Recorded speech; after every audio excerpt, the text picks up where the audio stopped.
Welcome back again, in Anime Galaxy. Today I brought you the best anime, in summer 2024, the Ossan Newbie Adventurer trained to death by the most powerful party.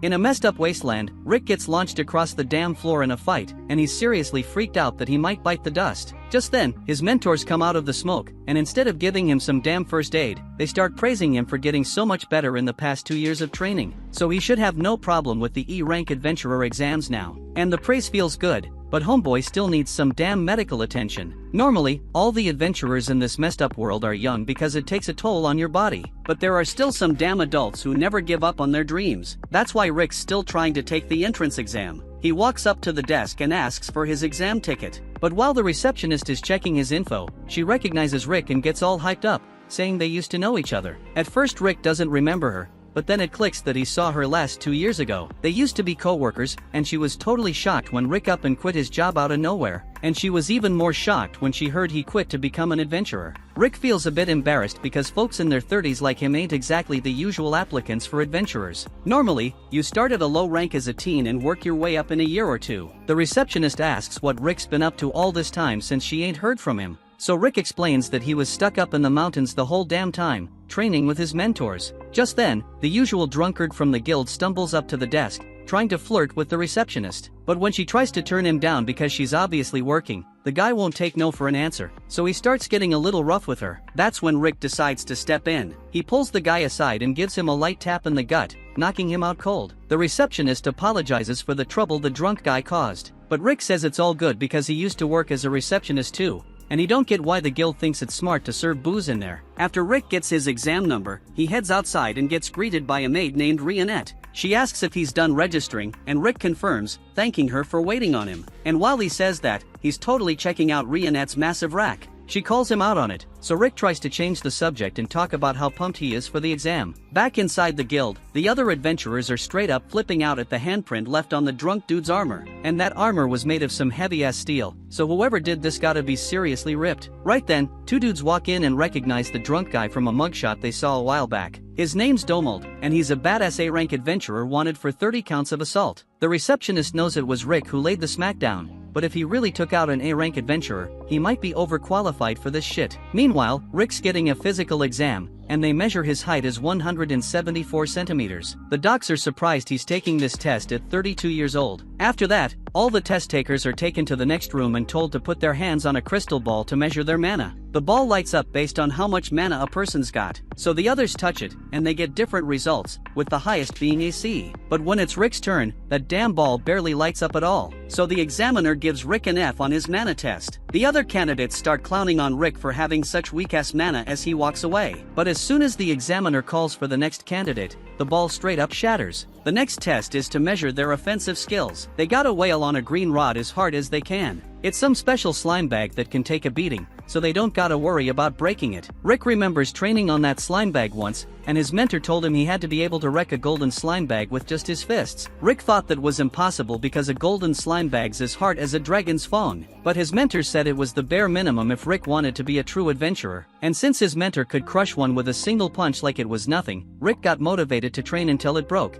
even if he had to punch it 50,000 times a day. He hated that shit, but back to the present. The candidates are lining up to smash the bag with all their might. And after the first dude kicks it, they call up the second son of the Diarmut family. Rumor has it his magic is as strong as a C-rank adventurer's, even though he's only 11 years old. As the kid steps up, he straight up unleashes a hellfire spell, and everyone including Rick is damn surprised about what just happened. But Rick's actually surprised because that spell was small as hell. The fireball shoots out and hits the target, and even the judges are impressed by the kid's power. And that's when Rick's even more shocked because the fireballs his magic teacher used to toss at him were way deadlier than what this kid just pulled off. Rick naturally assumes the kid's fireball must have been as strong as his teacher's, but maybe the kid scaled it down so it wouldn't wreck the whole damn building. As the power test continues, it eventually comes around to Rick's turn. But as he's walking up to the slime bag, the examiner stops him and asks if he's really over 30 years old. Rick answers yeah, so the examiner straight up tells him he's too damn old for this shit. Training doesn't usually amount to much unless you start real early in life. And with his weak-ass mana scores, he should just quit before he embarrasses himself. Rick knows people be judging him for being old, and he feels like throwing in the towel. But he's put in way too much work to get here,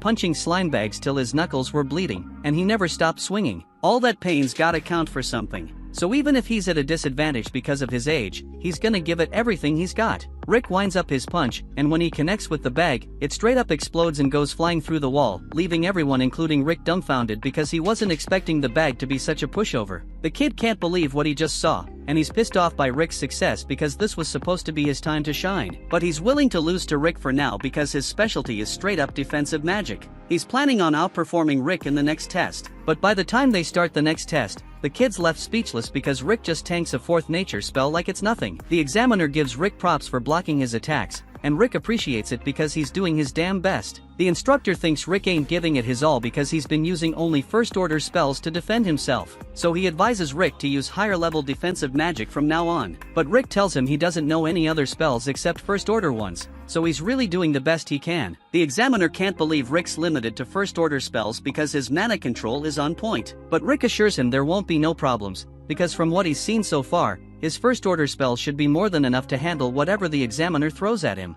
The examiner takes that shit personal, so he's ready to unleash a fifth order spell on Rick to teach him a lesson. He casts the spell and lets loose a shock cyclone that sends a massive shockwave rippling through the whole damn kingdom. It's so damn loud that even a knight on the other side of town can hear that shit. A few minutes later, Sylvester rolls up to the exam center to see what the hell's going on. They tell him some F-rank adventurers straight up wrecked a slime bag with their bare hands and blocked a fifth order spell like it was nothing, all while using basic defense magic. Sylvester thinks they're playing some sick joke, but they are dead-ass serious with what they just said. Right now, Rick's grinding through the written part of the exam, and he looks hella confident in his knowledge. Once the test is done, he takes a break with Rionette, and she asks how he did on the written shit. Rick says that without any doubt he will get 100% on that shit. After all, he spent 14 years as a damn receptionist at the guild, so there's no way he will fail. But he's still unsure if his overall score's gonna cut it to pass the exam. Rionette asks if Rick's worried about his practical exam scores, but he thinks he did pretty damn well in all the categories. The only problem is he got a big fat F on his mana exam, so he ain't sure how that gonna affect his chances. Rionette tells him not to trip because he trained his ass off for this exam. But before they can catch a breather, that kid from earlier storms up to Rick and starts screaming at him for doing too damn well on the tests. Rick's clueless about what the hell is going on, so he figures Fried must be lost or some shit, and offers to help him out. But Fried is pissed because this was supposed to be his day to show off his mad skills to all the peasants,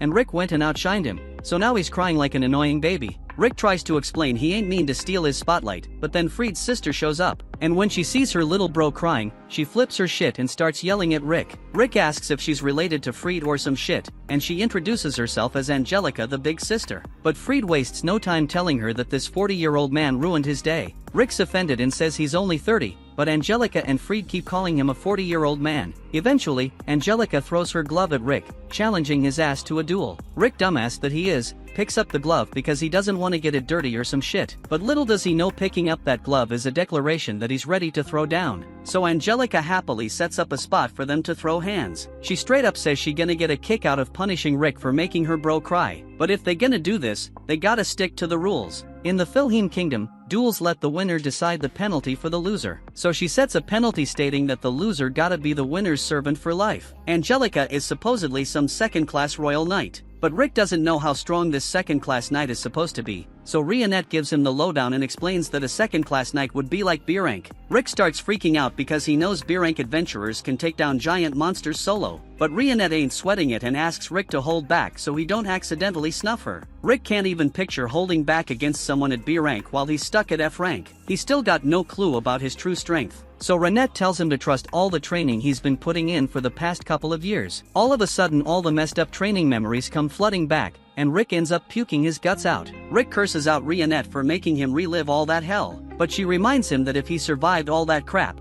he shouldn't have a problem dealing with Angelica. After all, he's been training with the strongest party on the whole damn continent, so he better start believing in himself a bit more. Rick realizes she's right, so he gets up ready to face Angelica fearlessly. He still ain't sure how his current strength gonna hold up against a second-class knight, but it's pointless to worry about that now. Angelica is cocksure she's way stronger than Rick. She promises to go easy on him so he don't end up 6 feet under. Then she starts powering up her attack. Then she uses Blink Step to zoom past Rick just to flex her speed. They even call her Lightspeed Angelica, but Rick is surprised, and it ain't for the reason she thinks. Angelica says she gonna finish him off with her next attack, so she uses Blink Step again. But as she's closing in on Rick, he can't believe his eyes because Angelica moving like a sloth. The power scales must have been high on helium if they thought she deserved the Lightspeed title. because she is moving slower than Rick's regular running pace. Rick easily dodges her strike, and Angelica can't wrap her head around it because it's supposed to be impossible for an F-rank adventurer to keep up with her speed. Only first-class knights ever managed to react to her quickness, so she tries to make sense of it by saying Rick got lucky, but she won't let it happen again. She pulls off another blink step, but to Rick, it's like she's moving in slow motion. He's starting to question how the hell she made it to B rank with such sluggish moves. He's realizing that maybe he's actually pretty damn strong. Just as he's about to dodge Angelica's attack, she trips on a damn rock and accidentally pulls off some vertical peel blade move. Rick can't predict any of her strikes, so he's struggling to dodge them. And by the time Angelica finally stops herself, he's losing faith in his own strength because he was caught off guard by that attack. But Angelica was caught off guard too because she didn't plan none of that. She tries acting all cool and tells Rick she's impressed that he dodged her last move because she totally meant to do it like that. But that just means she gotta step up her game and go even faster to overpower him. She busts out her special technique that lets her move 3 times faster than normal. But even with that speed boost, she's still slow as molasses to Rick. But he ain't attacking recklessly because he don't know what kind of tricks she got hidden. So he keeps dodging, and Angelica's mind is blown that Rick can still keep up with her. She can only use the technique 2 more times before she's out of juice, so she gives it her all and goes for one last desperate attack. But she trips again, so Rick tries to intercept her with a punch and ends up blowing a freaking hole in the ground. Angelica realizes she would have been toast if that punch landed, so she's terrified of Rick and wonders who the hell he really is. Rick just says he used to be a receptionist, but now he's an adventurer. He's pumped to keep fighting Angelica, so he climbs out of the hole to face her again. But Angelica straight up surrenders because she doesn't want to get killed. Rick don't get why she's giving up, but her surrender means he's the winner. And because of the penalty Angelica set, she gotta serve him for the rest of her life. Angelica completely forgot about that penalty, so she does the only thing that pops into her head and runs away. Rick don't really give a damn about the bet, so he ain't bothering to chase after her. And the exam results are about to come out, so he gotta go back and see if he passed. That's when Rionette drops the bomb that the rest of his mentors are coming to check on him. And Rick's freaking out because their arrival always spells trouble. The next morning, he rolls into the main exam hall where all the participants are sitting their asses down. This attendant girl comes up and tells them they better have their admit cards on deck because the judge is gonna send some mana their way. They go one by one, and if the card glows red, that means they straight up failed and gotta give it another shot next year. But if that shit turns blue, it means they passed that damn exam. Rick's shaking in his boots, not knowing what the hell's gonna go down. He looks over at Rionette hoping she can give him some reassurance. She keeps it cool and tells him not to trip, and to have faith in himself. He's been training his ass too damn hard for the past 2 years, and she personally thinks he's got what it takes to pass. That eases Rick's mind a bit, and he starts thinking about how pretty Rionette looks, but at the same time realizes that he must be much older than she is. Rionette turns to him and says he ain't gotta worry. Even if he fails, he can always give it another shot next year. But they gonna have to crank up his training intensity by 3 freaking times. That shit shocks him because he barely survived their regular training. But before he can say anything, his card starts glowing, flashing red and blue like crazy, building up that suspense. Finally, it reveals the color to be blue, meaning he freaking passed the exam. He bounces out of the hall with a big-ass smile on his face, rolling alongside Rionette. Then out of nowhere, he catches a whiff of this strong-ass scent and covers his nose. That stench is coming from some flashy dude who strolls up to Rionette and grabs her arm. He introduces himself as Raster, the Duke of the Northern Kingdom. Raster doesn't even give a damn about Rick and starts spitting game at Rionette, telling her she's so damn beautiful he wants her as his second wife. Thank God, Rick steps in once again, pissing Raster off. This dude gives him a dark-ass look and asks what the hell an ugly old man wants. Rick tells him straight up that Rionette is his girl, and he can't let nobody hit on her. But Raster starts laughing and acts like he can't believe a middle-aged dude like Rick scored a babe like her. He peeps the adventurer exam card in Rick's hand and starts smirking, saying he can't believe someone at Rick's age is only an F-rank adventurer. But Rick fires back, saying Raster doesn't seem too strong himself. Raster straight up disses Rick, calling him a straight up scrub for not recognizing his greatness. He brags about becoming an E-rank adventurer at the ripe age of 14 and now being an A-rank adventurer, as well as the examiner for the second stage of the damn exam. He turns to Rionette and straight up asks her to go on a dinner date with him. But Rionette clings to Rick's arm like her life depends on it and tells Raster to bounce because his cologne is too damn overpowering for her taste. Pissed off, Raster turns around and swears on his mama's grave that he gonna put Rick in his place when the time comes. The next morning, Rick shows up at the exam center and finds out that the second stage gonna be mock battles. That shit scares the hell out of him. Rionette tells him to hold back, but Rick says he gotta go all out against these strong-ass participants, especially if Raster gonna be his examiner. Suddenly this dude calls out to Rick and says he gonna be his examiner for the day. That kinda eases his nerves a bit, and the guy tells Rick it's hella inspiring to see a guy his age still trying to become an adventurer. The examiner introduces himself as Lynx and says even he decided to become an adventurer when he was 25. Which is pretty late in the game, so he has been hustling ever since. He tells Rick his goal is to become an A-rank adventurer, but damn, it took him 20 freaking years just to hit B-rank, so he ain't even sure if A-rank is possible for him. Rick gives him a pep talk, they shake hands, and before the examiner bounces, he wishes Rick good luck. After that, Rick's feeling pretty good while chilling in the waiting room. Suddenly, this person walks in, opens the door, and says Lynx the examiner got suddenly sick, so Raster gonna take his place for now. At first, Rick doesn't even think twice because he forgot the name, but Rionette reminds him and he starts freaking out. She tells him Raster is the Duke of the Northern Kingdom, which means he gotta be connected to Knight Angelica and that boy freed in some way. And that's some next level bad news because Rick done humiliated both of them before. The other participants start getting worried too, and they tell him Raster is one ruthless examiner who gets off on torturing the participants who catch his eye. Dude's got the nickname, the F-ranked Crusher, because he loves crushing dreams and souls. And Rick realizes now that he did catch more than just Raster's attention. Later we see Raster in the examining arena, straight up obliterating a participant with his damn spells, calling him a low-ranking peasant, and calls the next unlucky soul forward. Rick is shaking in his boots at this point, pacing around like a madman because he knows Raster gonna straight up murder him. All he wanna do is run his ass back home, but if he does that, his senior's gonna triple his training, and that's a one-way ticket to his death, so he's stuck in a real tight spot. Rionette sits her ass down on the floor and tells Rick that if he can lose so much confidence just because of some people talking, then he gotta be able to gain confidence when she shows him the truth. She tells him he done put in enough work and training to breeze through this damn exam, no matter who he goes up against. At this point, he has nothing to lose and everything to gain. That shit really puts things into perspective for Rick, and he thanks Rionette for helping him calm the hell down. Suddenly this small dude with a hood comes over and asks if Rick wanna know his future. Rick, being the dumbass he is, ends up accepting the offer, especially when the guy says it gonna be free. He plops a crystal ball on the table and tells Rick to take a seat. But all of a sudden, Rionette peeps that there's a spell on the chair. Unfortunately, Rick straight up disappears before she can even do something, and that pisses her the hell off. She unleashes an aerial slash, tearing through the crystal ball and the wall behind the dude, who turns out to be freed. She realizes it was teleportation magic and demands Freed to spill about where he sent Rick. And when he refuses, she straight up uses her finger to slash off his damn eyelashes, threatening that next time she gonna go for his eyes. That shit shakes Freed up, and he spills that teleportation is hella complex. Even a genius like him can only teleport someone about 100 meters away, so Rick gotta be nearby. Turns out Rick got teleported behind the exam center near the river. But before he can even figure out what the hell going on, a crew of all black-dressed peeps surround his ass completely. The old butler steps forward and tells Rick they need him to disappear for a bit. They introduce themselves as the elite guards of the Northern Kingdom, so Rick immediately knows it's a damn plan by Raster. The butler says that all the guards are on the same level as B and A rankers, so Rick doesn't stand a chance against them.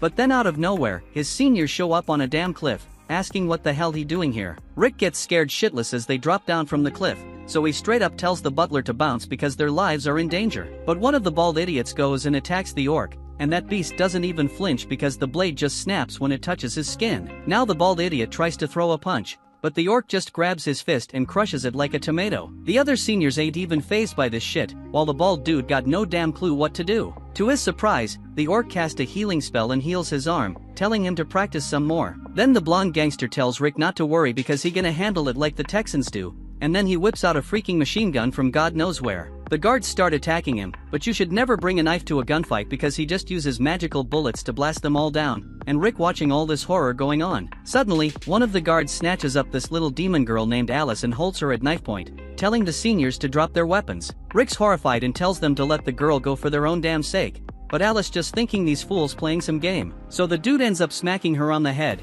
and that shit pisses her off real bad, so she straight up blasts them all away in an instant. The butler slowly starts realizing who these people are because he recognizes them. Alice is some prodigy, the world's strongest vampire mage, and she is only 10 freaking years old. Mazette is half dwarf, half elf, and he is so damn skilled he can make future tech. And Ash, he an orc who masters all kinds of support magic and has mad strength and wisdom. The butler claims these peeps belong to the strongest damn party in the whole world, with only S-rank members up in there, known as the Fist. So Alice goes on dealing with all the guards, blasting them left and right, while Rick hauls ass back to the exam hall to meet up with Rionette, who straight up slams Freed into a wall soon as she lays eyes on Rick. But before they can even talk, the damn door swings open and Link stumbles in looking all beat up. He says Raster forced him to step down as the examiner and locked his ass in the room. He tells Rick to get the hell out of the exam hall for his own safety. But Rick is all pissed off and tells Lynx to chill the hell out. And then we see angry-ass Rick marching into the arena, while Raster conjuring up a massive column of fire, ready to put an end to Rick's adventure right here.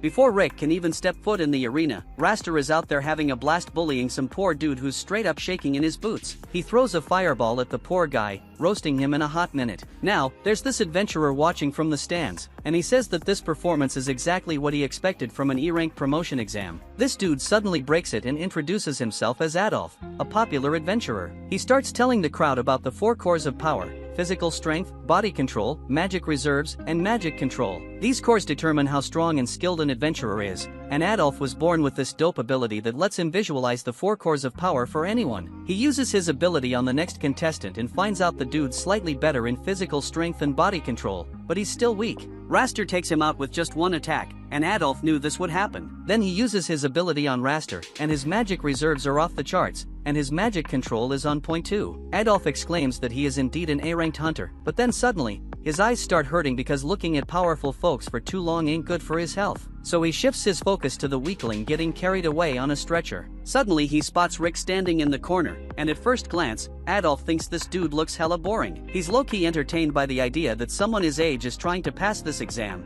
and he's also curious about Rick's stats. So he uses his ability on Rick, and damn, the triangle of Rick's physical strength, body control, and magic control starts growing way beyond the range of the chart. In just 1 second of watching him, Adolf's rolling on the ground feeling like his eyes are straight up burning. On the flip side, Elisa comes up to Rionette and says she saw her with Rick yesterday. She introduces herself as Rick's former co-worker from when he was working at the guild, and Rionette introduces herself as a fellow party member of Rick. They are getting along just fine when suddenly Alice calls Rionette, asking if she can watch the next match with them. So Rionette invites Elisa to see Rick's performance with the rest of the crew, and she's all down for it. But as she gets closer and sees the kinda weird-ass crew, she gets scared as hell when she sees an orc in there. Then that pervert Mazette tries to get Rionette to sit next to him, but she straight up refuses because she knows he gonna harass her. Dude immediately switches his attention to Elisa instead, and Rionette introduces her as Rick's ex-co-worker. Right then, Rick walks into the arena, and the wise Orcash asks Rionette how their old rookie doing. Rionette is confident as hell that Rick gonna ace the test without breaking a sweat, but Elisa mentions that Raster is known to be a devilishly tough examiner. She tells Ash that Raster is an A-rank adventurer, and he uses overpowering force to subdue the low-ranked adventurers. Ash ain't worried about it and turns his focus back to the upcoming fight. In the arena, Raster all surprised to see that Rick somehow survived the attack from his elite guards. He starts talking about them being incompetent commoners, but a genius noble like him ain't gonna give his opponent no chance to escape. Rick can feel the terrifying aura coming off Raster, matching his magic reserves, and the examiner can see that Rick barely has any magic left. Out of nowhere, Rick asks Raster about the reason he became an adventurer. Raster says he did it because he got a talent for it, and it gonna look good on his noble resume too. But Raster then says that he is already bored with it and gonna quit this job real soon. Those words piss off Rick, who declares he ain't ever gonna lose to a punk like him. Raster laughs, saying Rick gonna learn his place real soon. He decides to start the test with an ice shot magic spell that zooms right past Rick's ear and smashes into the wall. Rick doesn't even flinch to dodge it, and Raster asks if he is so scared he can't even move. Rick doesn't even respond to his taunts because right before the match, Rionette told him to stay cool and watch his opponent's moves for the first minute. It took all his patience, but Rick decides to believe in Rionette's advice. Seeing that Raster ain't throwing down, Raster decides to take charge and blasts a class 3 fire magic at him without chanting. Rick straight up takes that magic head on, and Elisa starts stressing about his safety.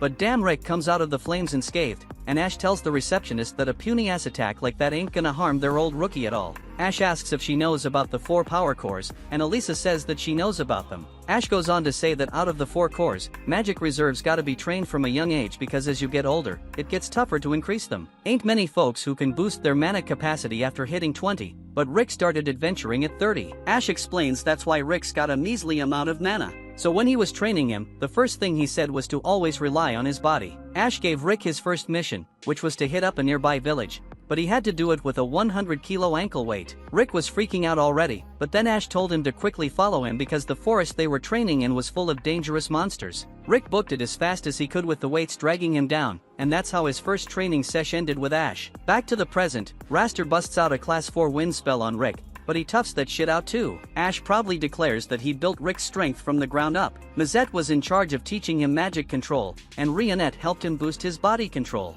Ash goes on to say that Rick faced their grueling training with mad effort, and that's why he already got skills on par with S-Rank hunters. Elise is straight up shocked by these words, but the proof's right in front of her as Rick endures another class 4 magic spell from Raster. Rionette tells the receptionist that Rick ain't even aware of his true strength because Ash kept downplaying his achievements, and saying even F-rank adventurers could do that shit. Meanwhile, in the arena, Raster unleashes a deadly combo of different elemental magic spells on Rick, all while calling him a third-rate. He smashes him under 2 massive boulders, thinking he might have gone too far, but damn, Rick comes out of that mess unscathed. Raster's pissed now, so he decides to end this with his fists. He charges his fists with a powerful attack spell and then rushes ahead at Rick with a flash step that his little sister has mastered. But Rick counters Raster's punch with his own and sends him flying back to where he started. Raster ain't got a clue what just went down, but Rick's starting to piece it together. He thinks Raster was born with mad talents, and his magic game is something to flex, but he's lacking in other areas, and Rick thinks it's because he skipped training because of his big ego, so he's damn sure now he won't lose to Raster in any case. On the flip side, Raster decides to unleash his true power and throws a class 3 fire spell at Rick after chanting the whole thing, but damn, Rick blows that spell away with his bare hands, saying he doesn't even need a spell to block weak-ass moves like that. Raster tells him not to get too cocky because his luck saved him once. He tries to zoom ahead at full speed, but he's too slow for Rick, who catches up in a damn flash. Raster tries turning his body into steel to block Rick's punch. Even with a heavy-duty defense spell, Raster feels some pain from that hit. He admits Rick's abilities go way beyond A-rank, but he's still damn sure luck played a role in keeping him standing here. Rick asks if he's too scared to admit his own skills, and Raster asks how the hell someone with just a tiny bit of magic juice can get so strong in 2 years. That question brings up some messed up memories of when he was locked in a dragon's cage until he could kill it, had to sprint through an explosive field, and even swam in a paralytic poison lake till he drowned. Meanwhile, Ash is spilling all this to Elisa at the same time, and she's losing her mind, saying anyone would bite the dust from that shit. Ash says Rick did indeed die, but he brought his ass back to life with his healing magic right after he kicked the bucket. That's how Rick became stronger than anyone else, by breaking through his damn limits. Mazette agrees that Rick's a damn hard worker as he remembers the time he kicked him off a cliff, telling him to feel the wind on his skin to up his magic control, and Alice chucked a massive boulder at him during a spar. He died both times, but Ash revived him. But somehow, he managed to survive Rionette's brutal training. Rick wraps it all up by spilling these stories to Raster, who just laughs and tells him to ditch the adventuring job and start writing fantasy tales instead. He asks Rick what kept him going through all that hellish training, and Rick proudly declares that his dream of taking down the ultimate beast known as Kaiser Alsapiat pushed him through it all. Raster laughs at him, saying that the monster called Kaiser in the book about the hero Yamato who fought him is just some fairy tale. Rick says he doesn't give a damn about what anyone else thinks because beating Kaiser is still his dream. Raster's had enough now, so he decides to end the battle with his next move. He ties Rick with some strong-ass vines and starts chanting the spell for a class 8 magic, which is as high as humans can go. Rick recognizes the spell Raster's chanting, but it's too late because thick branches start sprouting behind him, forming a massive golem. Raster hops inside the golem, ready to finish Rick once and for all. In response, Rick gets ready to blast him with a class 1 wind magic shot. Raster laughs and says that weak-ass magic ain't gonna save him. Rick asks him how many damn times he's practiced his spell because he's practiced that air shot 100 million times. Ain't nobody believing that crazy-ass number, but Ash confirms it's true, and they used some special time-space magic to make it happen. Raster don't give a damn and he unleashes his golem's magic fist on Rick. Rick manages to break free from the restraints and counters the golem's punch with his wind shot. Their attacks seem equal in strength, but suddenly the wooden golem starts splitting apart. Rick's air shot overpowers the class 8 magic and shatters the whole damn golem, sending Raster flying off. The dude crash lands in the stands, leaving everyone in the crowd shocked. Later, Rick goes to meet up with his crew, who congratulate him on his win. Elisa's there too,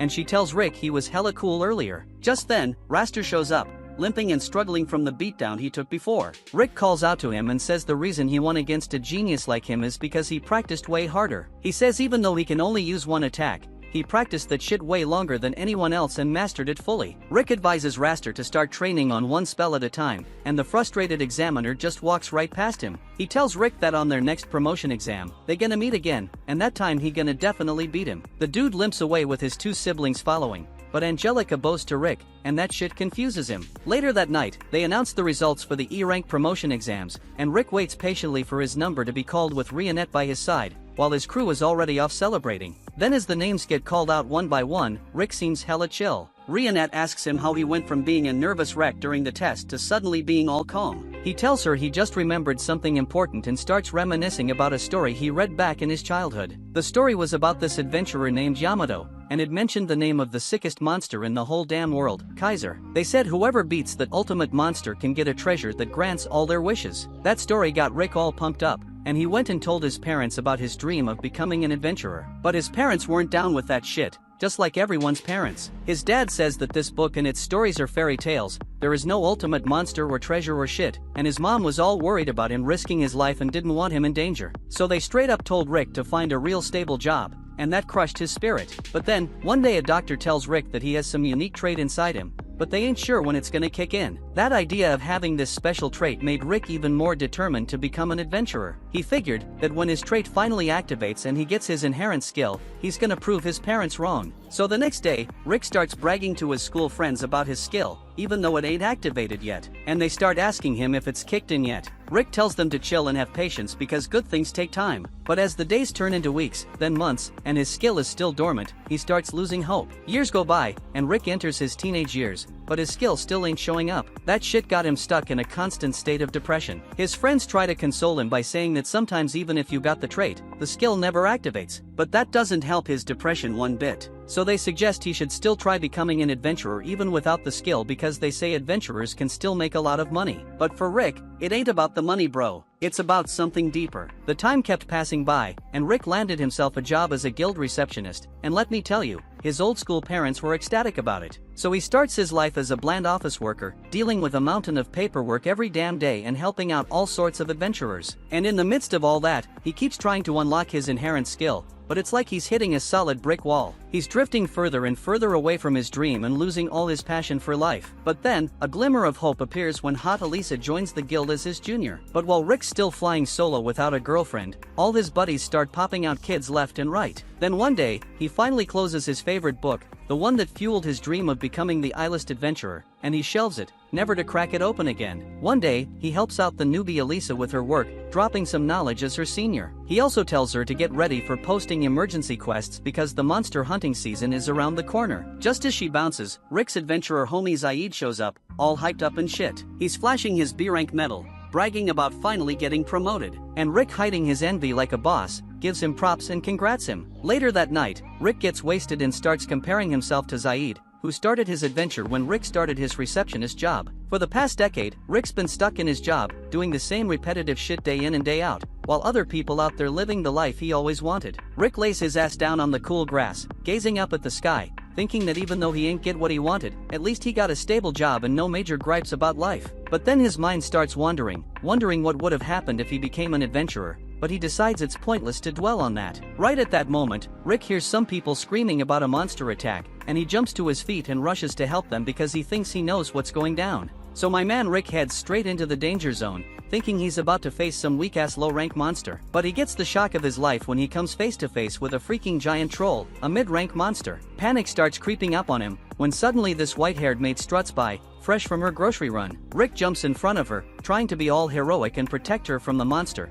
but this badass maid ain't having it. She tells him to step aside, and she goes and slices the giant troll into a million pieces like it's nothing. Then she tells the shocked Rick that she appreciates the thought of saving her, but she's an adventurer and doesn't need any help. And that's when Rick meets Rionette for the very first time. So he walks her home, showing his gratitude for saving his sorry ass. They introduce themselves, and Rick can't help but ask Rionette if she's a B-rank adventurer because she's mad strong. But Rionette goes and whips out her S-rank medal, leaving Rick dumbfounded. S-rank adventurers are on a whole another level. They're so elite that their names are taken off the guild registry, and they deal with the main office directly. After Rick recovers from his shock, he musters up the courage to ask Rionette a question, begging her not to laugh. Rionette tells him she ain't laughed since she was 8 and tells him to spill it. Nervously, Rick spills his guts about his dream to defeat Kaiser and his dormant trait skill. He asks Rionette if a dude like him, in his 30s, can become an adventurer. Rionette tells him that when he tried to save her earlier, he showed he's got the courage to be an adventurer. But since he's in his 30s, his magic reserves ain't gonna improve anymore. And because of that, Rionette straight up tells Rick he ain't gonna make it as an adventurer, and that crushed him. His last connection to his childhood dream shattered right there. But he acts all relieved, like he's glad to finally give up his dream after getting some expert opinion.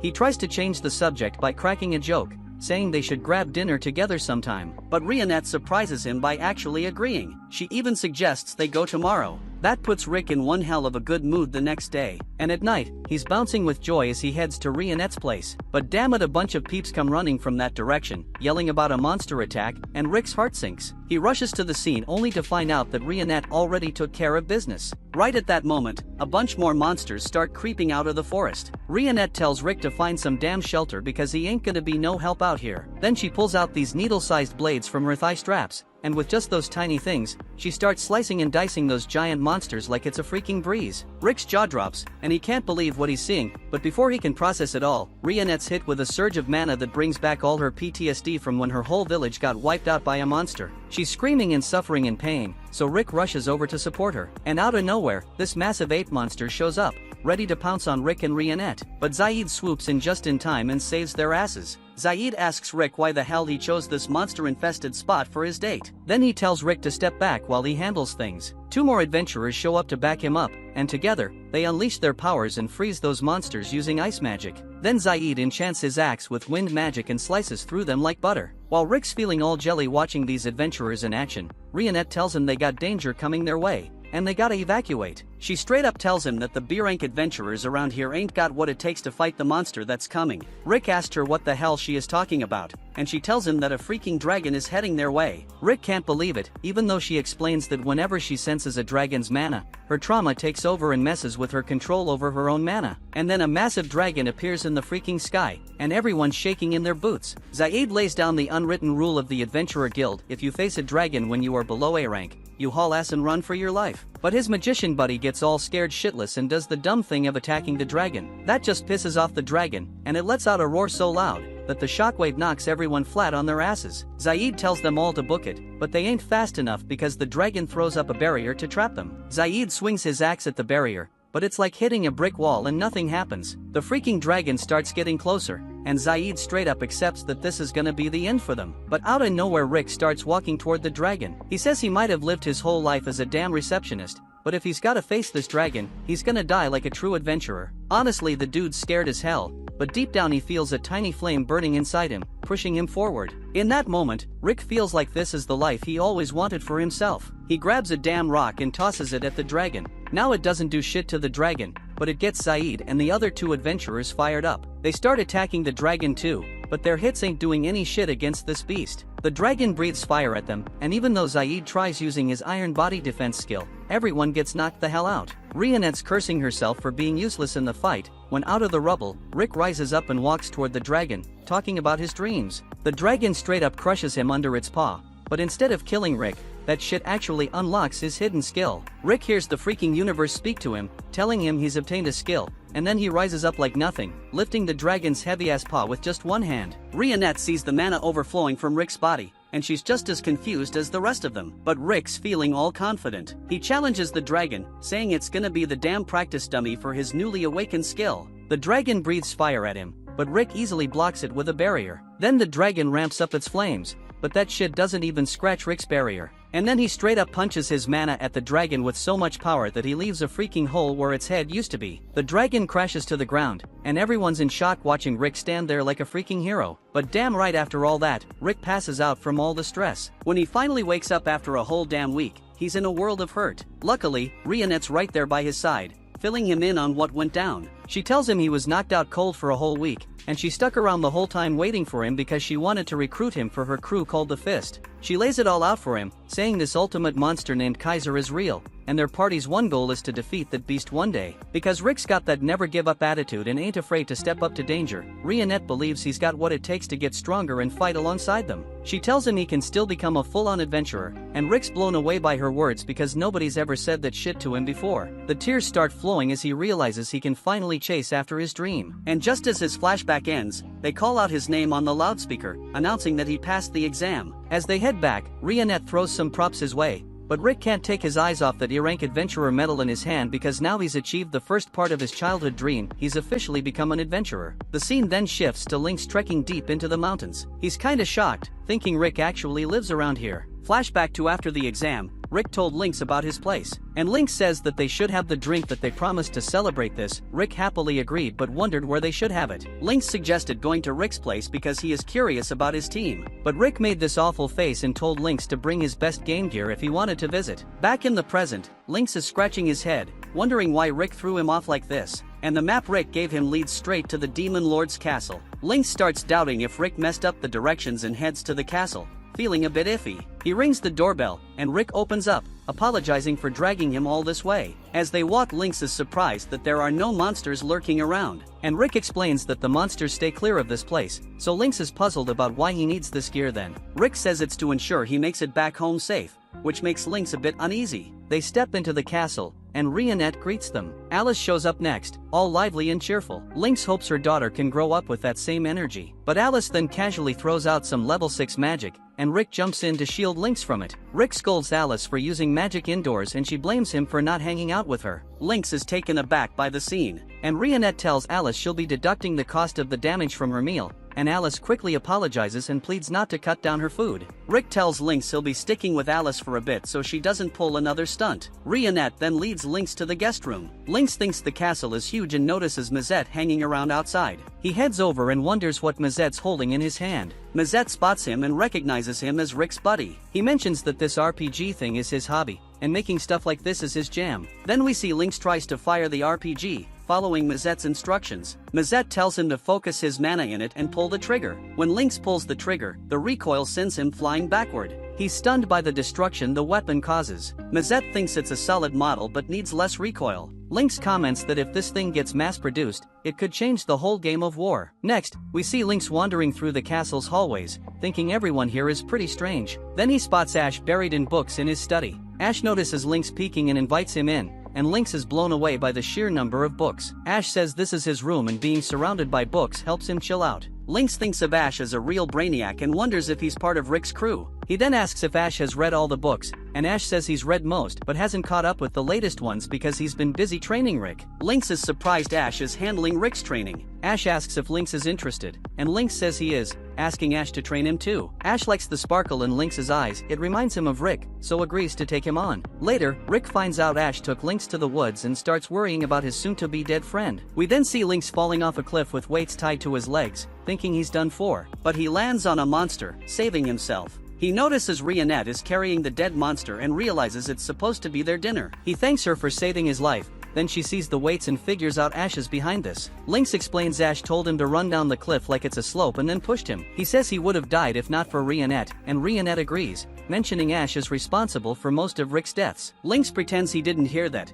then Ash comes back and asks if they should continue training, and he drags Lynx away. In the evening, Lynx is totally wiped out, and Rick says he warned him about this. Lynx mentions that Ash promised to go easy on him, but Rick tells him not to trust those words, he's been duped by them plenty of times himself. Ash chimes in, saying he's just exaggerating, and that even if things got really bad, he could just revive Lynx without a hitch. So Rick questions if Ash doesn't value a person's life at all. Alice then asks Rick if she can play with this old dude, but Rick refuses, knowing she'll turn him into dust. Mazette points out it's Rick's fault for bringing his friend here, as he should have known that things would turn out like this, and Rick agrees with him. Later, Reinette serves tea to Rick and Lynx and heads off to prepare dinner. Lynx comments on how amazing Reinette is and wonders how far Rick's gotten with her. Rick says they're not like that, insisting she's not interested in him because he's just an old guy in his 30s. Lynx tells him there's nothing wrong with that, revealing his own wife is 20 years younger than him. Rick's surprised by this, and Lynx says it's all about timing and mutual feelings. Hearing this, Rick feels encouraged. The scene shifts to dinner,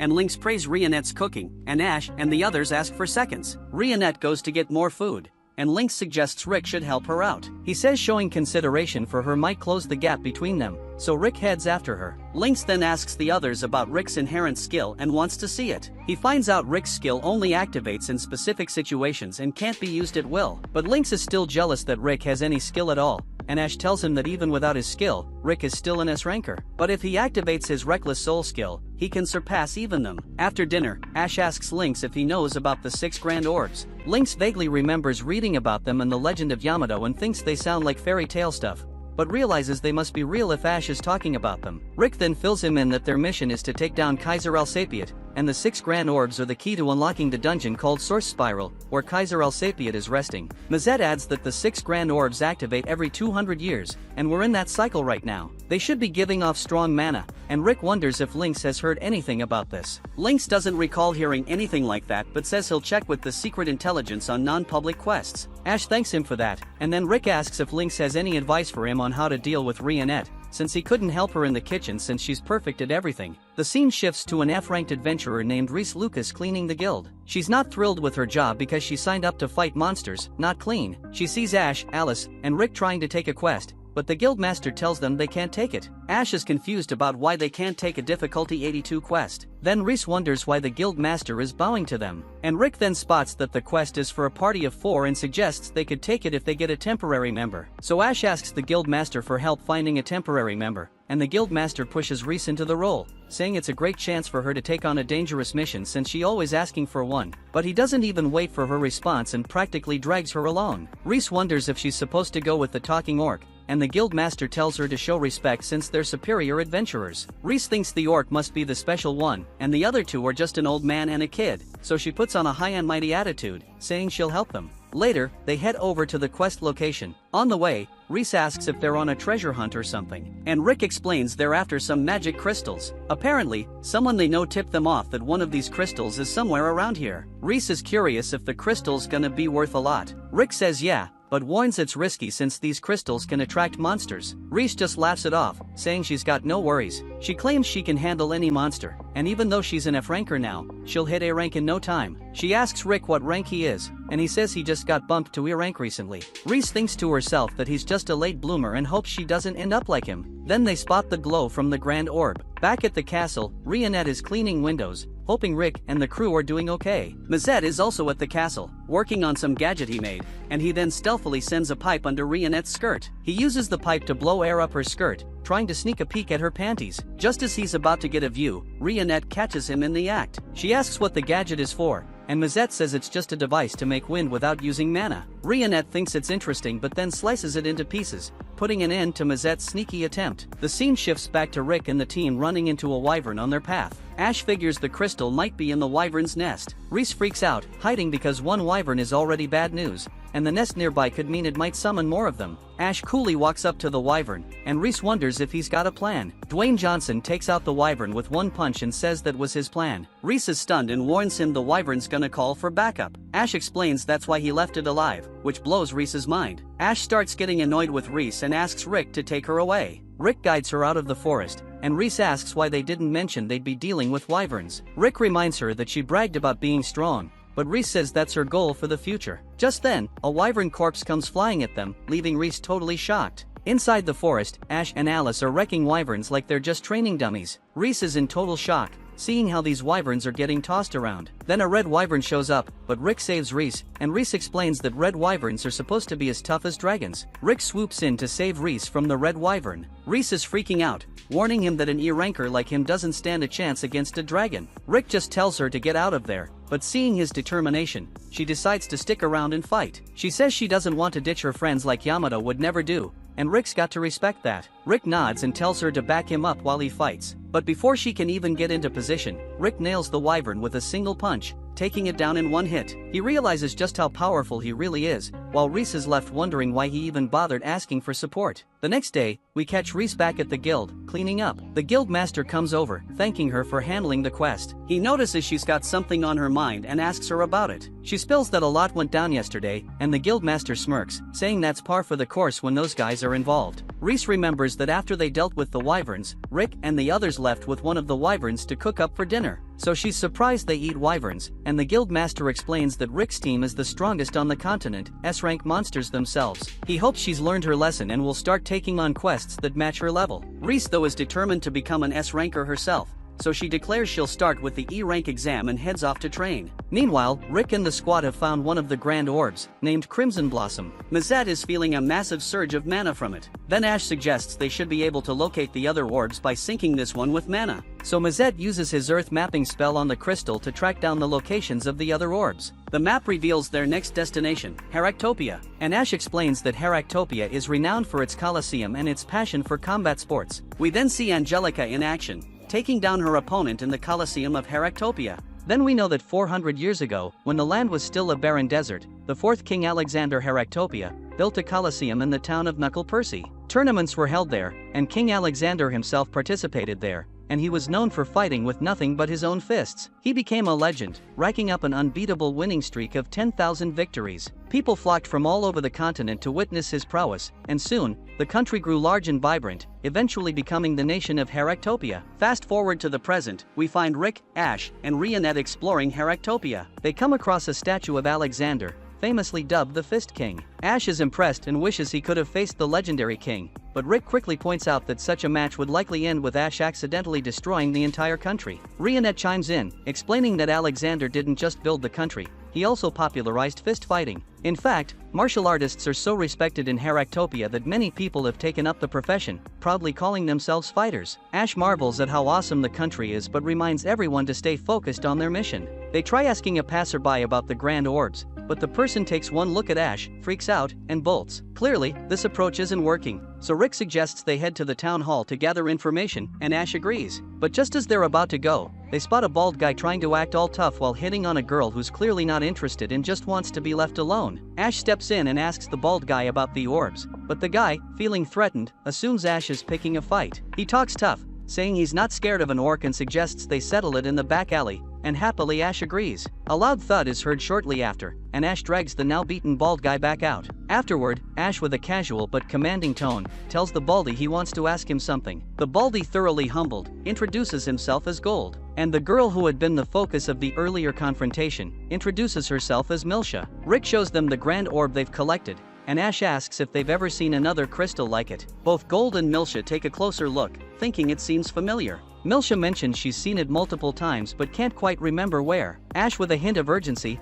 asks her to try and recall since the orb is special to them, so Milsha blushes at this, clearly smitten by Ash. Their conversation is suddenly interrupted by the announcement parade for the Fist King tournament, and they learn the tournament is just 2 months away. Gold and Milsha are visibly excited, so Reinette curiously asks what the Fist King tournament is all about. Gold explains that it's a prestigious tournament to crown the champion among fighters, and Milsha adds that it draws a crowd of about 500,000 spectators every year. They inform the group that the man leading the parade is Kelvin Erwolf, the current champion, who has won the tournament 5 times and is riding a 3-year winning streak. As Kelvin strikes a pose in front of the town during the parade, Gold idolizes him, dreaming of being just like him one day. Even Ash can sense Kelvin's strength and capability. Milsha suddenly gasps, catching everyone's attention. Rick asks what's wrong, and she points out something on Kelvin's championship belt. The very orb they're searching for is embedded in it, and Rick is stunned at this discovery. After the parade, Kelvin enters the gym, where he meets his master. The master apologizes for making Kelvin participate in the tedious parade every year,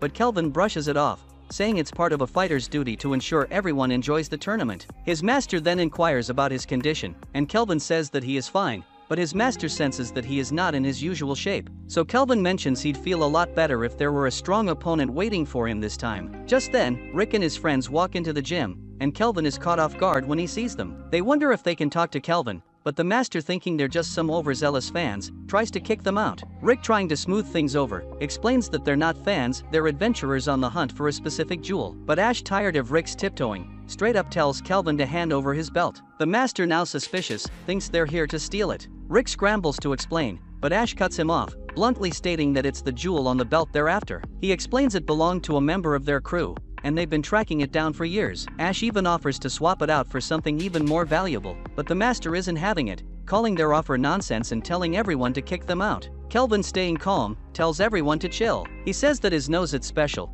and it's telling him that they're being straight with him, but that doesn't mean he's handing over the belt. He explains that the belt is a big deal in Heractopia, and even though they just want the jewel, it's not something he can just give away. If they want it, they'll have to earn it by winning the Fist King tournament. Ash gets it and starts to leave, but Rick is still worried, asking how they're going to snag the orb now. Ash, with a smirk, says the answer is obvious, they're joining the tournament. After they leave, the master grumbles about their lack of manners, saying they need a good lesson while they're still young. But Kelvin, dead serious, tells him that if they'd pushed things, everyone in that room would be dead right now. So the master is shocked and realizes they were dealing with something else entirely. Kelvin goes on to say that the dull-looking guy's body was trained to a ridiculous level, but he didn't have that typical strong person vibe, making him hard to read. And the maid? Just from her presence, he knew she was packing some serious power. And as for the orc, Kelvin just calls him a freaking monster. Afterward, Ash lays out the plan to Rick and Rionette. They're going to become fighters, crush the tournament, and snatch that belt. But first, they need to qualify. He explains that to enter the tournament,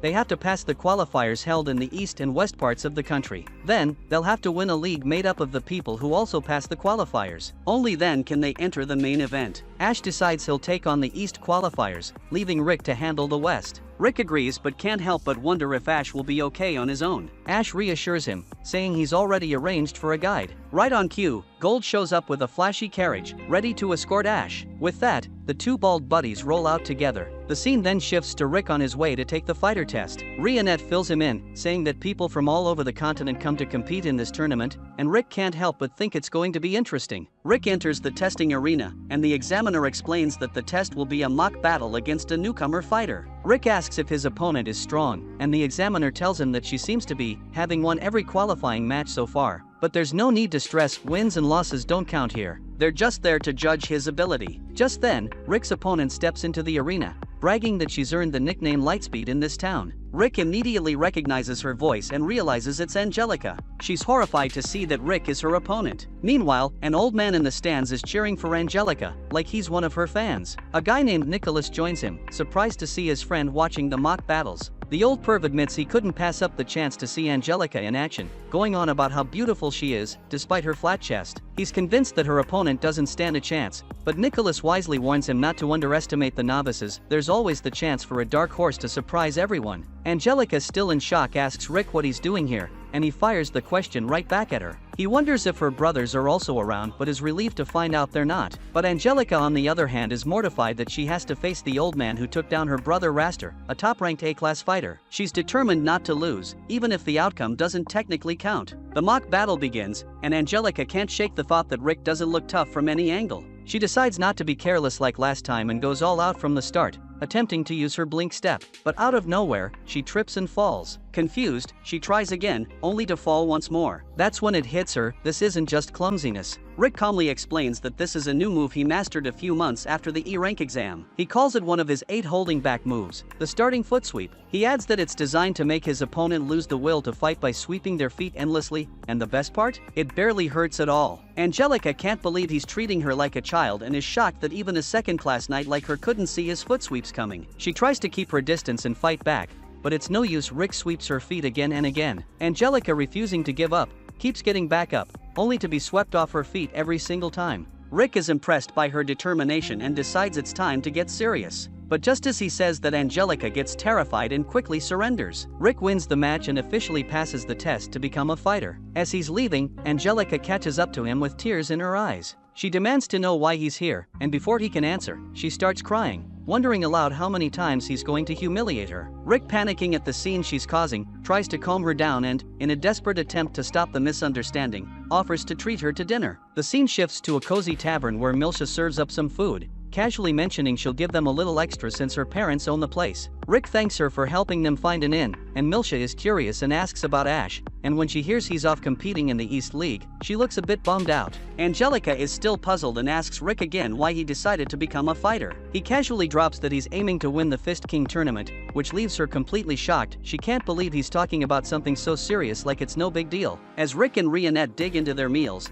they both rave about how amazing the food is. Rionette then turns to Angelica and asks when she decided to become a fighter. Angelica explains that she made the switch 4 months ago, right after the E-Rank test. Rionette is surprised since Angelica is a knight with a sword and all, but Angelica hints that she's got her own reasons for joining the tournament. Rick encourages her to keep pushing herself, but Angelica suddenly gets skeptical and asks if Rick really plans to compete in this year's tournament. When he confirms, she quickly tells him it's impossible even for him. She breaks it down, explaining that the road to the Fist King tournament is tough, with fighters needing to win 40 matches in the league within just 6 months. Rick still not seeing the issue, so Angelica explains that the league fights are brutal, and most fighters can barely manage 10 fights in a month. Rick's confidence takes a hit as he realizes the challenge ahead, especially since he's already signed up for 40 matches in just 4 days. Angelica is absolutely floored by this, thinking he's totally lost it. The scene then shifts to Rick at the reception, where he's trying to get the lowdown on his qualifying match. The receptionist directs him to Building B,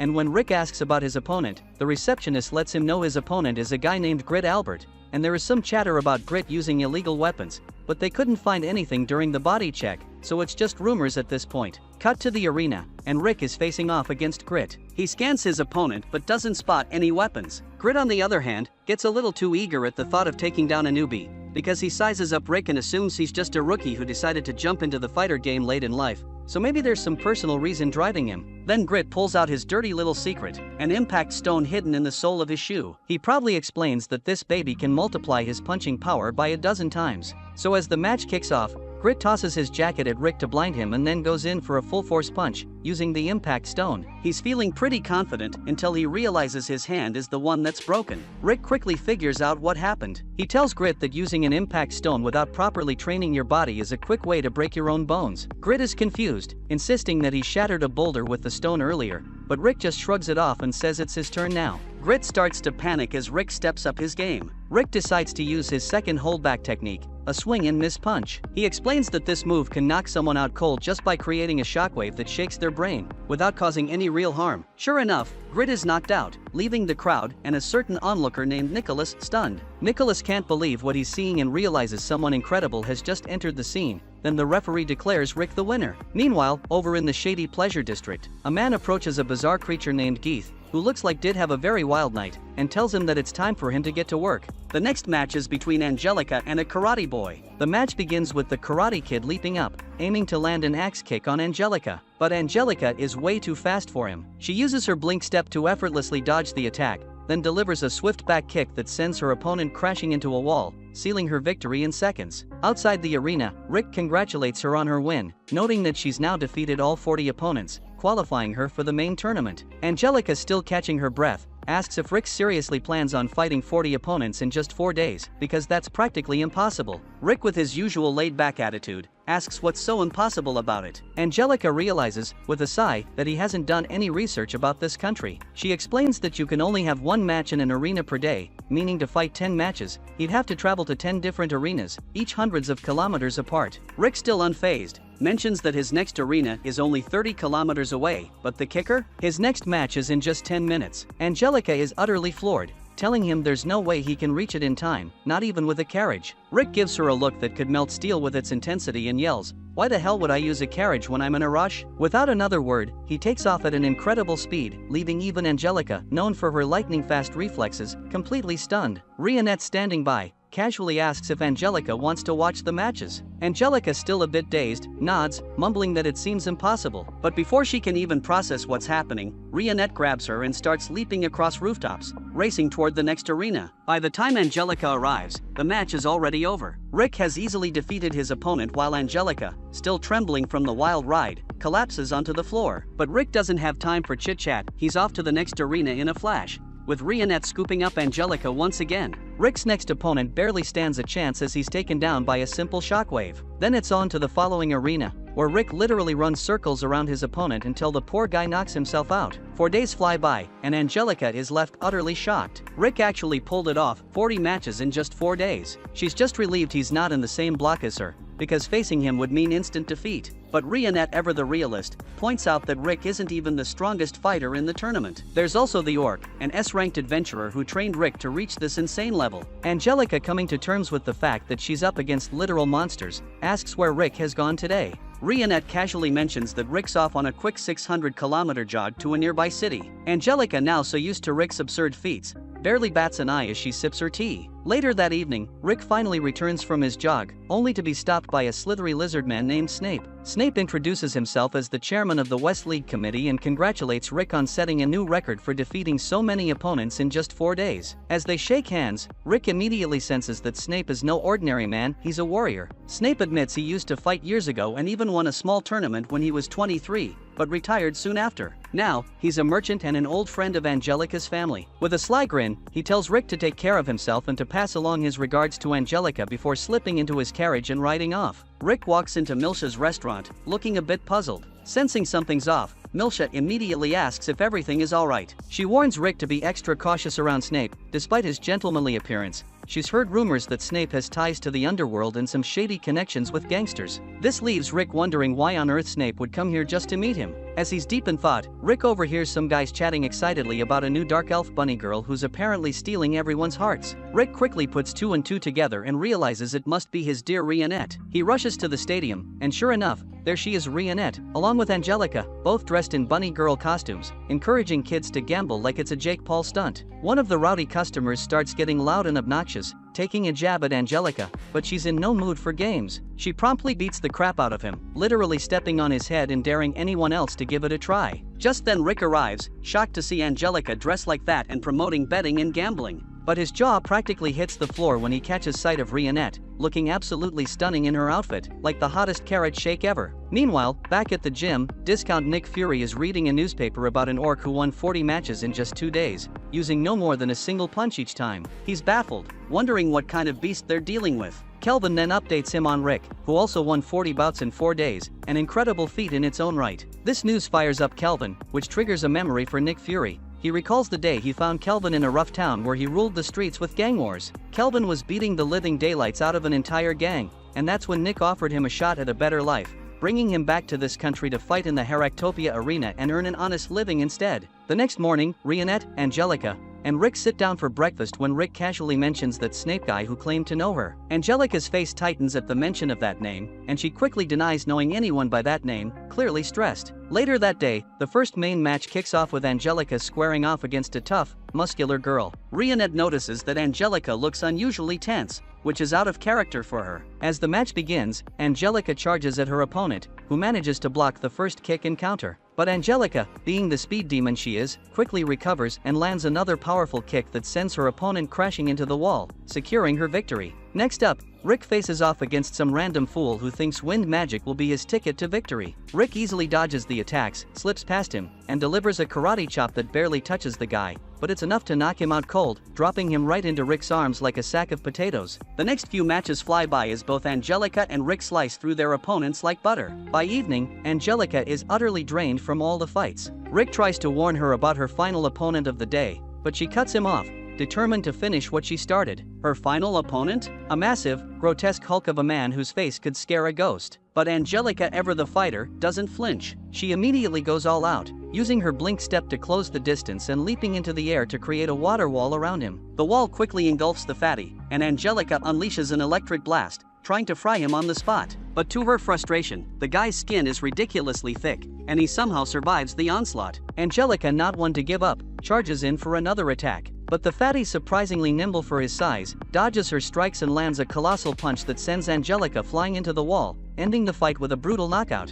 Later that night, after getting patched up by the nurse, who sternly advises her to take it easy, Angelica steps out of the infirmary only to be immediately confronted by Rick. "Why the hell did you fight like an idiot against someone with solid defense?" he snaps, clearly frustrated. Angelica, still acting off, brushes him off, telling him to mind his own business as she tries to walk away. But Rick isn't one to back down so easily, and he keeps after her, finally wearing down her defenses. She eventually caves and reveals the truth: Snape is her fiancé. After her parents died, her grandfather made a deal with Snape, selling Angelica to him for a massive sum of money, all against her will. Now that the engagement is official, their noble family can't just break it off without bringing shame to their name. That's why she's been digging into Snape's shady business dealings. She tells Rick that Snape is a major sponsor of the tournament and has planted one of his own fighters in the competition. But Rick doesn't quite see why this matters until they hear a commotion coming from a nearby tavern. Peeking inside, they spot a red lizard man choking a waitress. The same fatty who had beaten Angelica earlier tries to step in, but the lizard man effortlessly grabs him and slams him to the ground,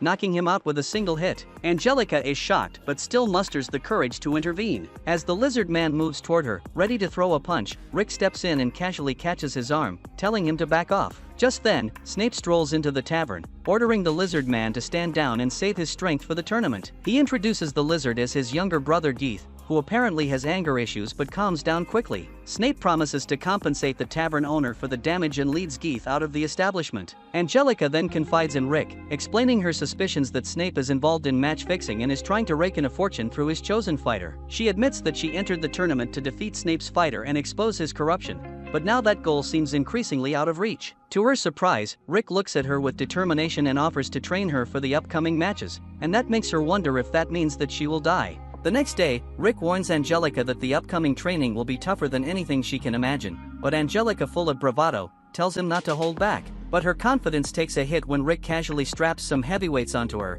and without missing a beat, Rick advises her to remember her strengthening magic unless she wants to end up dead. Angelica can't help but wish he'd at least explain what the hell they're doing first, but Rick got no time for explanations, and he just drags her along as he takes off running. Angelica panics, completely clueless about what's happening, and finally, Rick decides to clue her in. He explains that this is all about getting her body used to fast movement by being yanked along by someone faster. Sure, Angelica's got great acceleration, but she loses all stability right after. Angelica then desperately begs him to stop, just for a moment. But Rick declares that the secret to rapid improvement is pushing yourself beyond your limits, and he adds with a smile that she doesn't have to worry because there are only 6 more hours left. When it's finally over, Angelica can't believe her legs are still attached. She was convinced they'd fallen off somewhere along the way. Rick, however, just grins and tells her he went through this exact same torture and even died 3 times on his first day. Angelica feels a sliver of pride for surviving, but that quickly fades when Rick casually mentions that they still have afternoon training lined up right after a short lunch break. Angelica, then on the verge of tears, begs for mercy, but Rick, conveniently hard of hearing, just cheerfully says they'll meet again in an hour. After 5 grueling days of training, Angelica convinces herself that she didn't run away, no, she just made a tactical retreat to protect her mental health. She is very confident that Rick won't find her, but she quickly realizes just how wrong she is. Rick says that he combed the entire country for her, but to her utter shock, it's only been 15 minutes since she fled. Rick surprisingly understands why she bolted, because during his 2 years of training, he did the exact damn thing. He ran away dozens of times, but he also died tens of thousands of times in the process. There was even a time when Alice had to share her mana with Ash so he could revive Rick another 2,000 times. This led to even more brutal training and countless deaths, so Rick had no choice but to toughen up. He was on the verge of giving up countless times, but Ash always managed to push him forward. Ash would tell him to compare the regret he'd feel if he gave up to his current suffering. The weight of giving up was always heavier, so Rick kept pushing through. Angelica then vents about everything she hates about being a noble. It's because of all those burdens that she decided to contribute to her family as a fighter, not just as a noble lady. So this is why she dreams of becoming the first special class woman knight. Angelica doesn't want to feel the crushing weight of regret either, so she's ready to dive back into training. Rick then mentions that Angelica is naturally suited to using a sword, but the tournament doesn't allow weapons. So because of this, Rick decides it's best to teach her techniques that turn her hands into deadly weapons. And to do this, Rick brings in Rionette to join their training. Fast forward a bit, and it's time for the final match between the top contenders of Block C. This is Angelica's fight, but she's growling like a wild beast, for some reason. So Nicholas comments that Angelica's usual elegant fighting style won't work against this particular opponent, but there's something different about her today. The fight begins, and everyone is stunned as she attacks with brute force, instantly claiming victory. Rick is pleased with the results of the training, but Angelica seems to be in some sort of extreme fighting addiction that has gotten out of control. Later we see Mazette returns after chasing down a lead on one of the other orbs, only to come back empty-handed. Frustrated, Mazette then tries to flirt with the waitress, but gets shut down faster than he can say smooth talker. That night, Ash tells Mazette that they'll get their hands on another orb if they win the tournament. Alice wants to join in on the action too, but Rick quickly shuts that down, worried she'd accidentally demolish the whole arena. Rick also mentions that he's been training Angelica, but she's bummed out, thinking there's not enough time to get stronger. The whole crew rallies around her, reminding her that even a bit of training can make a huge difference. Alice is clueless as ever about what they're talking about, but still cheers everyone on to do their best. And after the words of support from everyone, Angelica's ready to give it everything she's got. The next day, the Fist King tournament kicks off. The first matches are announced, and we get a glimpse of who Rick, Angelica, and Geese are up against. Seeing this, Rick breathes a sigh of relief that he doesn't have to go up against Ash because he knows he'd just throw in the towel if that happened. Ash's opponent is some fishy-looking guy, and his bald friend is in the stands, cheering him on. Kelvin also makes an appearance, but someone in the audience seems concerned about his condition. Nick Fury, however, remains unfazed, confident that Kelvin will come out on top no matter what shape he's in. As the crowd starts placing bets, Angelica spots something fishy. Geeth has been conveniently placed in a spot where he won't have to face Ash or Kelvin until the final round. The match fixing is already in full swing, setting up Geeth to look unbeatable. Angelica sees right through their plan. They'll make Geeth seem like a powerhouse, and when the odds against him are sky high, Snape will place a massive bet on his opponent. Geeth will then take a dive, letting Snape cash in big time. But Angelica's not having it. She's set to face Geeth in the second round, and she's determined to throw a wrench in their dirty scheme. A little later, Kelvin mentions how happy he is to see Ash and Rick at the tournament. Ash quickly reminds him that they're all gunning for the belt, and they each look forward to facing off against one another. Nick chimes in, noting that Kelvin's got the look of a true challenger again, and it takes him back to how Kelvin looked years ago. He's talking about the time when he first brought Kelvin to his gym. Nick was boasting about having a fighter from his gym reach the top 4 in the tournament, and Kelvin was allowed to fight this guy. Kelvin, in his typical overconfident fashion, wondered if he was even allowed to end the guy's life. But of course that's against the rules, just like using a weapon. But those were pretty much the only rules. Kelvin, cocky as ever, told the guy not to be upset after losing, but instead, Kelvin found himself flat on the ground. Kelvin lost that fight, but his ridiculous potential was crystal clear, even though he'd never had formal training before. After his first defeat, Kelvin underwent a transformation, training like a madman to grasp victory. He started looking forward to losing against stronger opponents because it just fueled his drive to train even harder. This relentless pursuit was the life Kelvin had always craved, and his tireless training led to him shocking the world. He ended up decimating the reigning champion in his very first tournament, and it's been 6 years since then.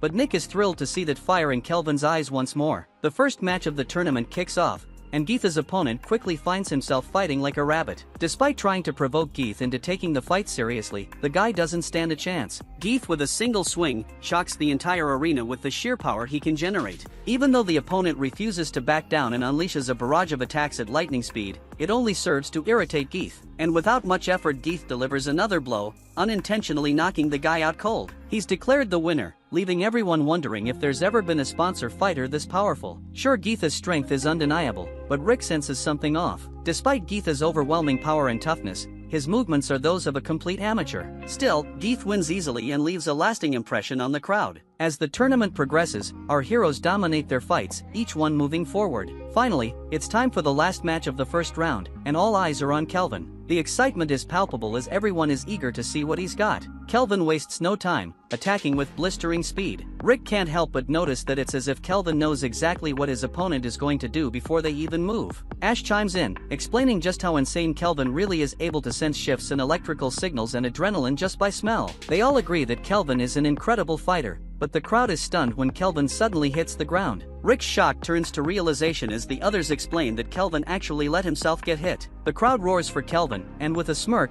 he gets up and quickly knocks out his opponent. Kelvin is announced the winner, but his friends can't help but think he's just toying with everyone. The second round kicks off the next day, and Snape arrives, sliding into a seat right next to Rick. He introduces himself to the group, but Alice immediately suspects something's off, wondering why the lizard is putting on a nice guy act. But the lizard just smiles. Rick, then puzzled, asks why Snape isn't in the VIP seats, so Snape explains that this next fight is crucial. It's between his brother and his fiancée, and he needs to see every detail up close. In the halls, Geeth is nursing a hangover from the night before when he bumps into Angelica. Geeth barely remembers who she is, and casually mentions that Snape told him not to mess up her face so she'd still look good at their wedding. So Angelica tells him that she will show him the results of her hard training, but Geeth mockingly dismisses her efforts, claiming that no amount of training could ever bridge the gap between their power levels. Angelica thinks he must have trained just as hard given his physique, but she is shocked when Geeth reveals that he doesn't train at all. He just lives his life, and his body naturally ends up this way. Geeth smugly declares himself a natural-born talent and suggests that Angelica stand still during their fight,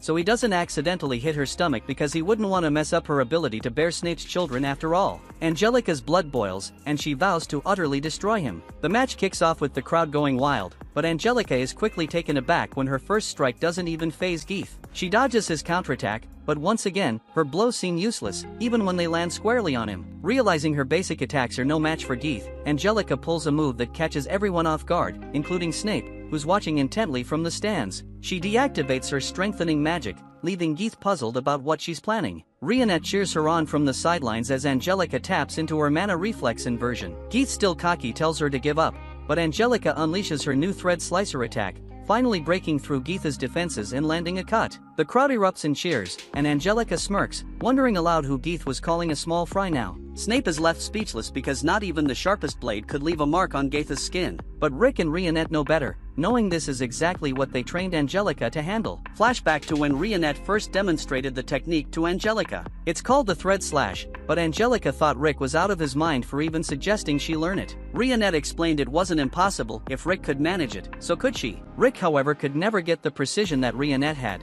so Rionette told Angelica she just needed to feel the wind when she swung her arm. Angelica struggled with the concept at first but practiced harder than she ever had before. Eventually, she figured out how to blend her other abilities with the move, reinventing the technique in her own style. The thread slash is a technique that releases stored magical energy in a short, powerful burst. It takes a heavy toll on the body, but after the grueling training they put her through, it feels like nothing. Angelica's flicker feet ability lets her use the thread slash in a way no one else can. Gaith gets annoyed when she pulls it off again and almost cuts her in half. Snape watches entertained as the battle rages on, but Gaith decides he's done playing games. He sends Angelica flying into a wall and tells Snape he can't help himself when faced with such a lively opponent. Angelica, stubborn as ever, refuses to give up, but Gaith has seen her flicker ability so many times now that he can match her speed. He lands a brutal hit this time, mocking her as mediocre trash. Rick starts to worry for Angelica, but Snape seems pleased that Rick is finally understanding that Gaith's strength is beyond comprehension. Snape recalls meeting his adopted brother Gaith when he was just 8 years old, and even then, Gaith would beat him so badly he could barely stand. In fact, Gaith is the reason Snape quit fighting altogether. Gaith is the perfect prodigy, born with every combat talent imaginable, a real monster. And a total jerk, too, as he keeps taunting Angelica, calling her worthless trash, saying it'll never change no matter how much she trains, and even throwing in insults about her parents for good measure. Snape knows that Angelica thinks he's trying to rig the match to make Gaith lose, but there's no need for that. Gaith is insanely strong. In fact, Snape's done the exact opposite. The odds of a sponsor slot competitor winning are ridiculously low, and everyone bet against Gaith. So Snape took those odds and placed a huge bet on Gaith to win. The crowd watches in shock and horror as Gaith starts giving Angelica a serious beatdown. It's brutal, and Rick decides that Angelica has reached her limit. Angelica, however, is still confident that Gaith can't beat her, while Gaith is dead set on breaking her spirit. He wants to show her that no amount of training will let a piece of trash beat a natural-born prodigy like him. Angelica doesn't want to have any regrets, just like she told Rick, so she goes for one last punch. Unfortunately, this only makes Gaith more eager to crush her completely. Rick tries to stop the match, but it's too late. Gaith begins his final attack. By some stroke of luck, Gaith misses, sparing Angelica's life, but he is still declared the winner. Gaith quickly realizes that Rick was the one who threw his shoe to interfere, but Rick is clearly seething with anger. Angelica is carried away, and Rick confronts Gaith in a hallway. Gaith is fuming about the interference, but he's caught off guard when Rick dodges his strike. Rick, calm as ever, says there's no need to rush because he plans to take Gaith down in front of the entire crowd. Gaith, equally furious, feels the same way. Rick then goes on to win his next match, while Angelica remains in rough shape. Rick reflects on how hard she trained and can't help but feel for her. Meanwhile, Ash takes out his opponent with a single strike, just like Rick did, and Kelvin flexes his massive power as well. Now, only 4 competitors remain, and the semifinals are set for the next day. Rick wraps up some training and notices that Angelica has recovered. He figures Ash must have healed her but warns that any damage deep within her body could still be lingering. It's clear something is weighing heavily on her mind, but Rick, oblivious as ever, doesn't notice until she speaks up. She confesses that Rick trained her even when he had nothing to gain, yet she ended up failing. She apologizes for wasting his time and admits she only wanted to prove she could stand on her own 2 feet. Angelica even tries to convince herself that marrying Snape wouldn't be so terrible, but Rick snaps her out of it. He insists that he's the one who should apologize since he failed to gauge Gaith's real strength before it was too late. Rick then urges her to watch his next match closely, promising it will show her what lies beyond the training she endured. The semifinals finally kick off, with Rick facing off against Gaith. Rick is surprised when Gaith says he wants to apologize to Angelica, but it turns out he's only sorry he didn't finish her off. Now she has to suffer through life, tormented by her lack of ability. As the fight starts, Gaith begins taunting Rick, but Rick quickly counters by smashing Gaith's face in. With the so-called prodigy brought to his knees, Rick tells Gaith to stop looking so pathetic. Gaith thinks Rick's just overconfident, but Rick rocks him again with another blow. Angelica watches in shock, realizing Rick's attacks are actually getting through Gaith's iron-like skin, even though Rick hasn't been using his full strength. Rick's attacks are precise and controlled. The force doesn't hit the outside of the body, it drills deep inside. No matter how tough Gaith's body is, Rick's perfectly timed strikes are doing serious damage. Rick even gives Gaith a chance to quit, but Gaith doubles down, using a powerful strengthening magic meant for dragons, making the fight way more intense. The spell burns a lot of magical energy, but that's no problem for Gaith. Snape explains that Gaith has never had to train his magical capacity, he was just born with a huge amount of it. Rick, on the other hand, had to scrape for every bit, prompting Gaith to sneer and tell him to go blame his parents. Rick's next attack is stopped by Gaith's iron body, and Angelica is stunned to see that the lizard managed to learn her technique. The crowd falls silent, and Gaith smugly assumes they're bored watching a prodigy beat up an average fighter. But Ash sees things differently. He points out that Rick doesn't care about the crowd, he only cares about how Angelica sees him. Rick blocks another blow and is satisfied to notice that Gaith is finally showing signs of fatigue. Gaith, on the other hand, is shocked that no matter how hard he hits, Rick doesn't shed a single drop of blood. It turns out Rick is using a special technique that disperses the impact of attacks throughout his body, so he's barely taken any damage. Gaith feels insulted, realizing Rick is clearly holding back. Rick admits he's been limiting his physical abilities to match Angelica's levels because winning isn't the only goal here. He wants to show Angelica her own potential, turning this fight into a kind of virtual rematch between Gaith and Angelica. Naturally, this infuriates Gaith,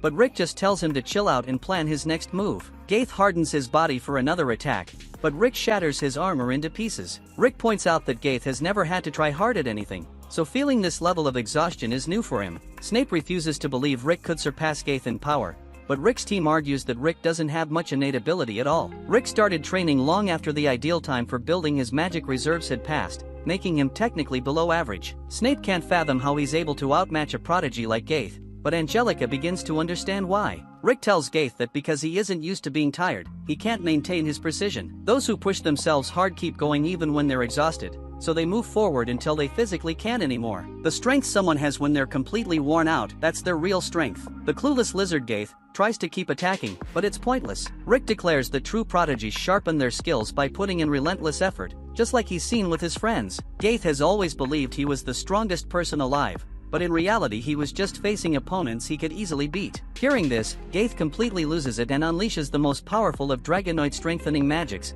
practically transforming into a dragon. And Snape then reveals that Gaith has tapped into the ancient blood of the dragons. Rick is caught off guard by the surge of power and is stunned when his next punch has no effect on the beast. Gaith's body feels like solid metal, and his attacks are now blindingly fast. Gaith lucked out being born with such a powerful body, so Rick starts thinking he won't be able to win this fight. Gaith smirks, thinking Rick has finally come to his senses, but Rick clarifies that what he meant was that someone at Angelica's current level can't defeat a dragon. But that doesn't mean Angelica should ever give up.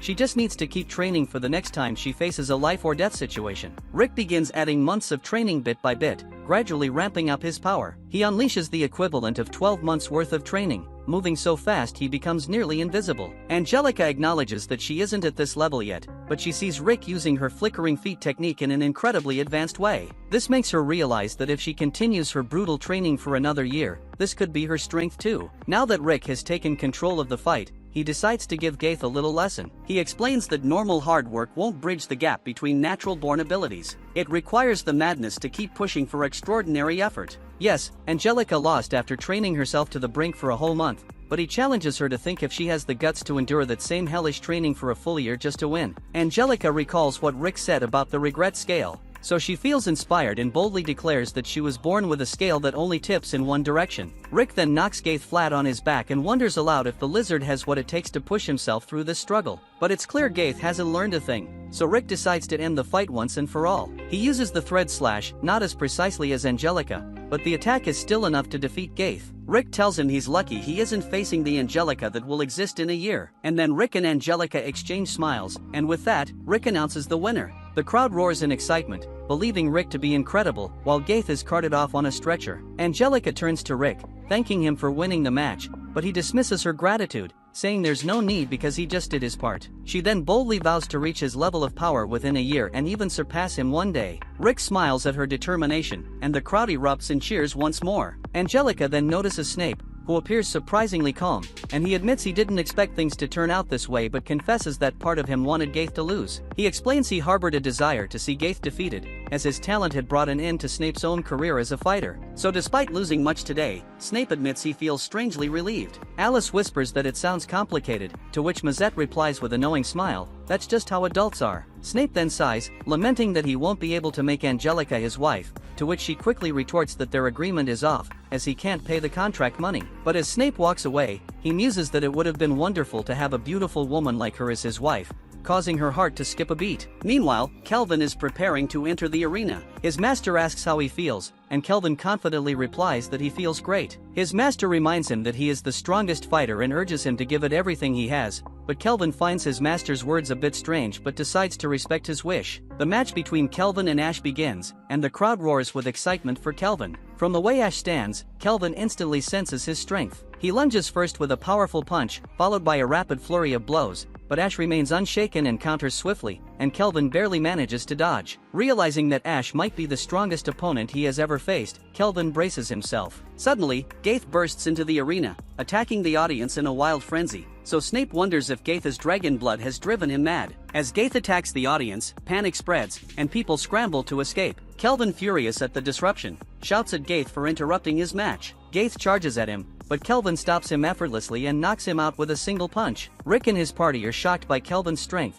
with Rick noting that Gaith should be as strong as an A-rank adventurer. So Rionette suggests that this might mean Kelvin has reached the level of an S-rank fighter. The announcer then declares that due to the incident, the match will be postponed until tomorrow. Kelvin is clearly unhappy, and Ash comments that he can see uncertainty in Kelvin's fists, which takes Kelvin by surprise. Later, Ash and the others are having lunch, and Ash grumbles about the postponement. Mazette tells him not to worry, reassuring him that they will win anyway and obtain the grand orb they need. Angelica wonders where Rick is, and Rionette explains that he went jogging to Claristhea. Angelica is shocked knowing it's a 700-kilometer round trip, but tries to hide her surprise. Meanwhile, Rick is near the country's border, where he spots a small mountain that amusingly reminds him of Rionette's big melon. He then notices smoke around the mountain and decides to take a closer look. There he finds Kelvin training by himself, and Kelvin is annoyed by Rick's arrival, explaining that he wanted to train in peace. Rick is concerned and hopes Kelvin isn't overworking himself with the match set for tomorrow, so Kelvin admits he's feeling restless because of the delay and suggests sparring with Rick.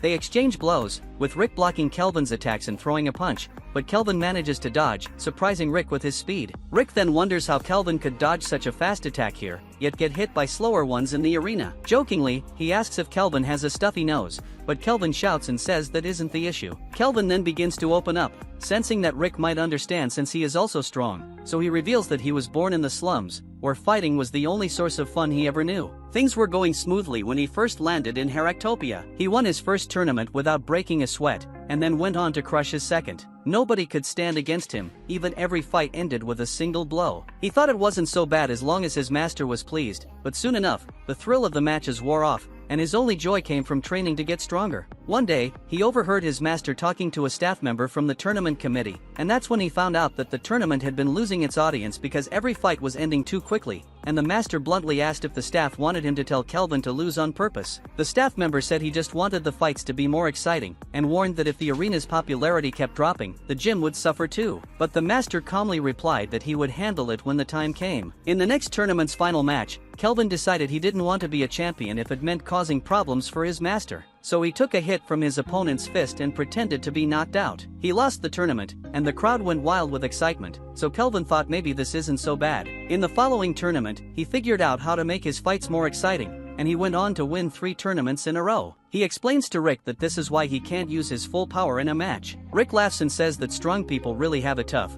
but Kelvin shoots back that Rick is in no position to say that. But Rick smirks and adds that Kelvin won't have the chance to hold back in tomorrow's match. Then Kelvin wonders if Rick even listened to what he just said, but before he can argue, Rick gives a quick wave and walks off. The next day, the match between Ash and Kelvin begins once more, with a protective barrier installed around the arena for the safety of the audience. As the match starts, Kelvin charges in with a barrage of punches, but they have no effect on Ash. Kelvin then uses an attack called Rollfong, managing to push Ash's blocking hand aside. Rick is surprised to see this, and Angelica explains that Kelvin used rotation to make his punch more powerful. Then we see Kelvin continue his assault, but Ash dodges and counters, only for Kelvin to dodge in return. Kelvin then remarks that Ash is a monster, but Ash smirks and says Kelvin is just the same as yesterday, still holding back. So Kelvin wonders if he heard this from Rick, and it's revealed that Rick has indeed told Ash everything. The audience looks on, puzzled by their conversation. Kelvin admits that Ash's strength is the real deal but confesses that if he shows his true power now, everyone will realize he's been faking it all along. He assumes Ash must think he's a pathetic professional for deceiving the audience,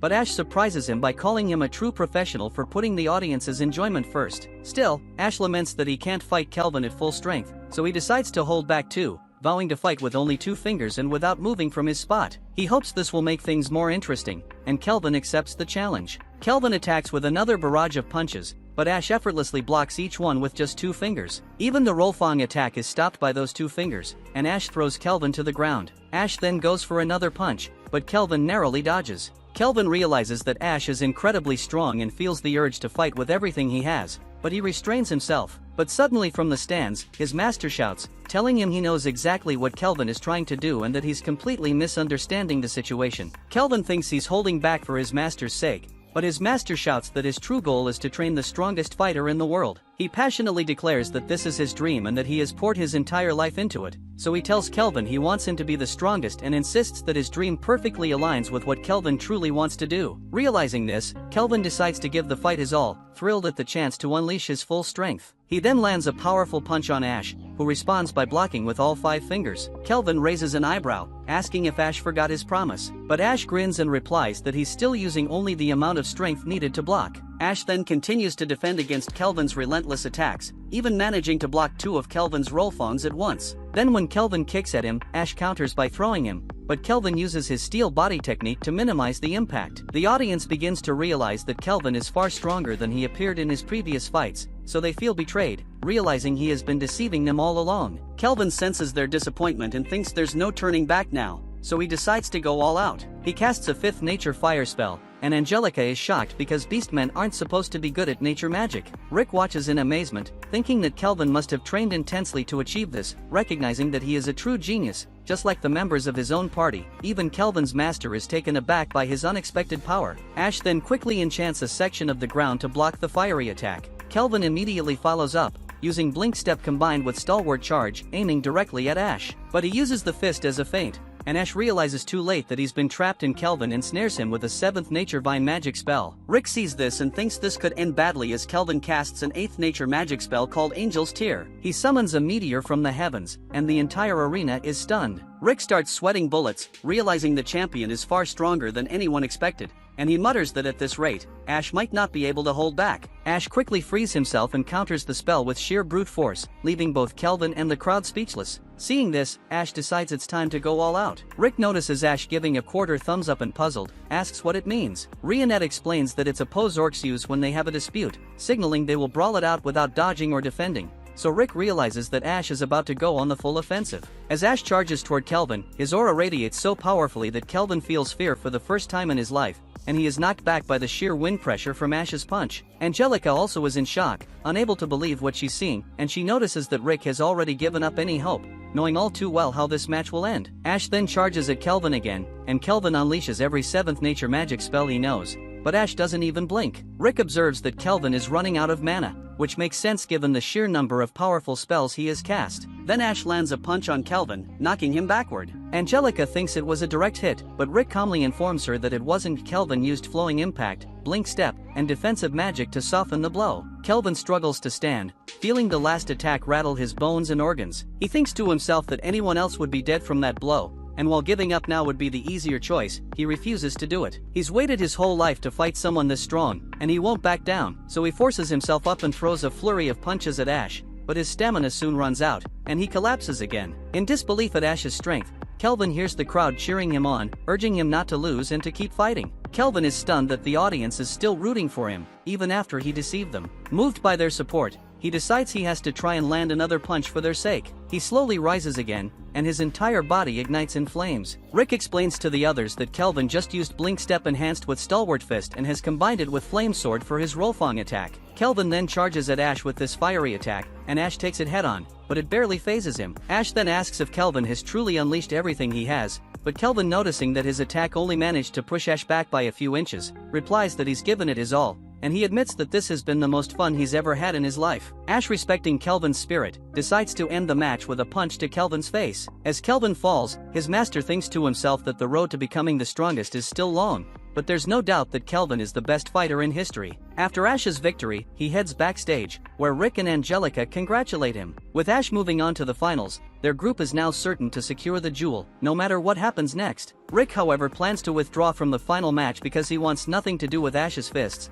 but Ash is actually excited to fight Rick, to the degree that he bluntly tells Rick that he isn't allowed to withdraw. Ash then walks away, and Rick nearly starts losing his hair in fear at the thought of having to fight Ash. Not long after, Kelvin, freshly treated, is reading a newspaper article about his match. The article mentions that people are upset, realizing that Kelvin has been holding back as the champion all along. So Kelvin begins to think his days as a role model are numbered. However, noticing that kids outside still idolize him, the owner reassures Kelvin that the public doesn't hate him for what he did. More importantly, he had no clue that Kelvin could unleash an attack as powerful as the one he used against Ash. But to be fair, neither did Kelvin. He was so immersed in the fight that he improvised it on the spot, but ultimately, he still lost. The owner doesn't think it's a big deal that Kelvin lost. It just means he has to train harder to win the next time. Kelvin appreciates the owner's support but wonders why he's always so thoughtful. The owner explains he sees Kelvin as a son and would do anything for him. Just then, Ash enters the room, realizing he's walked in on a heartfelt moment, but he's already there, so he sits down and asks Kelvin how he's doing. Kelvin replies that most of his bones are broken, so Ash offers to heal him. Kelvin declines, saying it's the first time he's felt pain like this in a long time,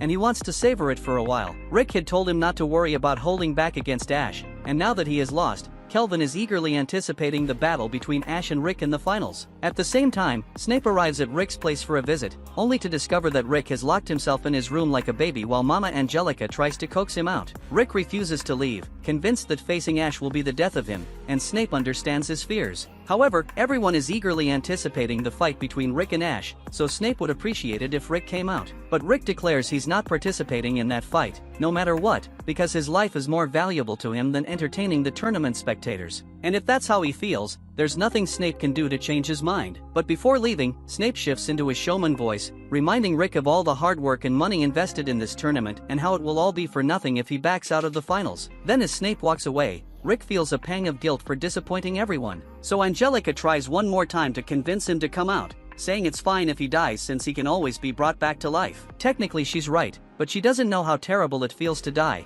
so she has no right to tell him to go face certain death. Rick tells her she can't understand how terrifying it is to fight Ash, and finally, Angelica gives up trying to persuade him, but she adds that she has lost respect for him as a teacher. After she leaves, Mazette asks Rick if he remembers how Ash had a training plan ready on the first day he joined their party. Rick hadn't really thought about it, but it was odd that Ash had a pre-made plan. Mazette then explains that the training plan was something Ash developed long ago to train someone to fight on equal footing with him. In orc culture, everything revolves around fighting. They connect with others through their fists. But Ash, being so powerful, has never had a genuine fistfight without killing his opponent outright. That's why he dreams of one day facing someone of equal strength. So Rick is free to withdraw from the tournament if he truly wants to, but Mazette reminds him that Ash is really looking forward to the match. So it would be great if Rick could give him a satisfying fight. Rick then flashes back to the day Rionette first introduced him to Ash, and right after shaking Rick's hand, Ash instantly knew that Rick had no martial arts training and possessed the lowest amount of mana possible. Rick was shocked that Ash could learn so much from just a handshake,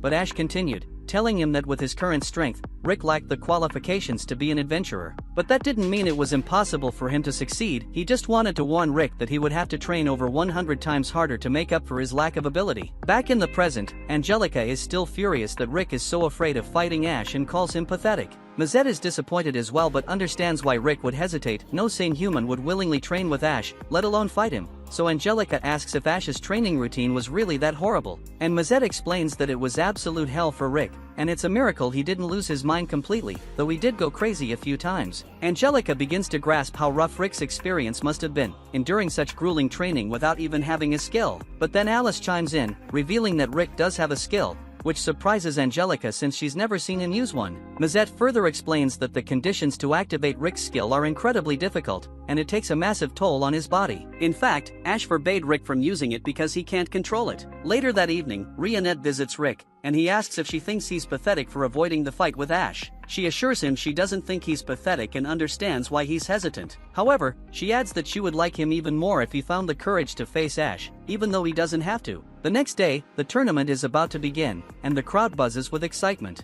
The announcer begins listing the prizes that will be awarded to the match's winner: a large sum of money, precious stones, and tickets for a couple's trip to a hot spring. Rionette and Angelica check on Rick to see how he's doing. Angelica asks if he's okay, and Rick insists he's totally fine, but his face betrays his sheer terror. That's when Rionette steps up and says she'll personally give him a reward if he does well against Ash, and from that moment, Rick is locked in. Rick heads out to face Ash, declaring that he will give this fight everything he has. Then as the match begins, Rick charges at Ash with a speed faster than the eye can see, and by the time he's done, he has managed to inflict a wound on Ash, drawing blood. Ash is genuinely impressed with Rick's newfound strength, but Snape has no idea what just happened. So Rionette explains that, in that split second, Rick charged at Ash, and after nearly a dozen attacks and blocks, he outpaced Ash and used Thread Slash to cut Ash's arm. Rick charges back in with the same incredible speed, throwing a punch at Ash. It gets blocked, so Rick unleashes a flurry of strikes until he's forced to back off. Not deterred, he leaps off the arena walls and attempts a heel kick to drive Ash into the ground. Ash defends himself again and counters with a punch,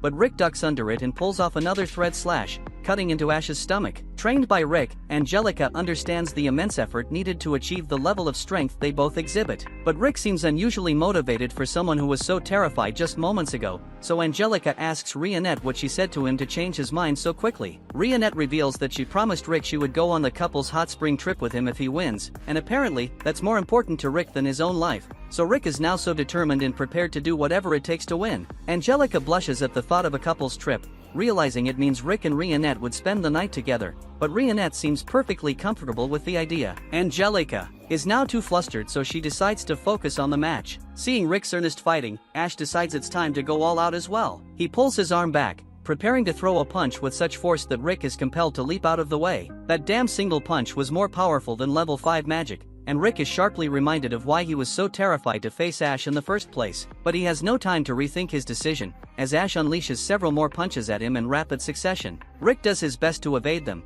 but while he's distracted, Ash sneaks up behind him, poised to land a clean hit. But just before impact, Rick activates his air cushion spell, deflecting Ash's punch away from him. It's already impressive that Rick managed to block Ash's strike with a level 1 spell, but even more so that he cast it without pausing to gather magic or utter an incantation. So what Rick just performed is instant spell casting, and Ash is amazed since even he can't fully cast a spell without an incantation. Rick explains that he only learned how to do it thanks to the training he received from Alice and Mazette. Alice and Mazette confirm Rick worked incredibly hard to master it, admitting he might have accidentally gotten evaporated once in the process, but it was all worth it in the end. Rick then dashes towards Ash again, prompting Ash to create a shockwave to halt him, but Rick swiftly circles around and closes in, attempting to land a flowing strike. But Ash blocks it and counters with a punch, sending Rick flying backward. But that's not enough to stop him. Rick rebounds off the rubble and charges at Ash again from the front. The spectators think this is a foolish move since Ash now has ample time to counterattack. So as Ash throws a hurricane punch, Rick leaps into the air to dodge it. But while he successfully evades the first punch,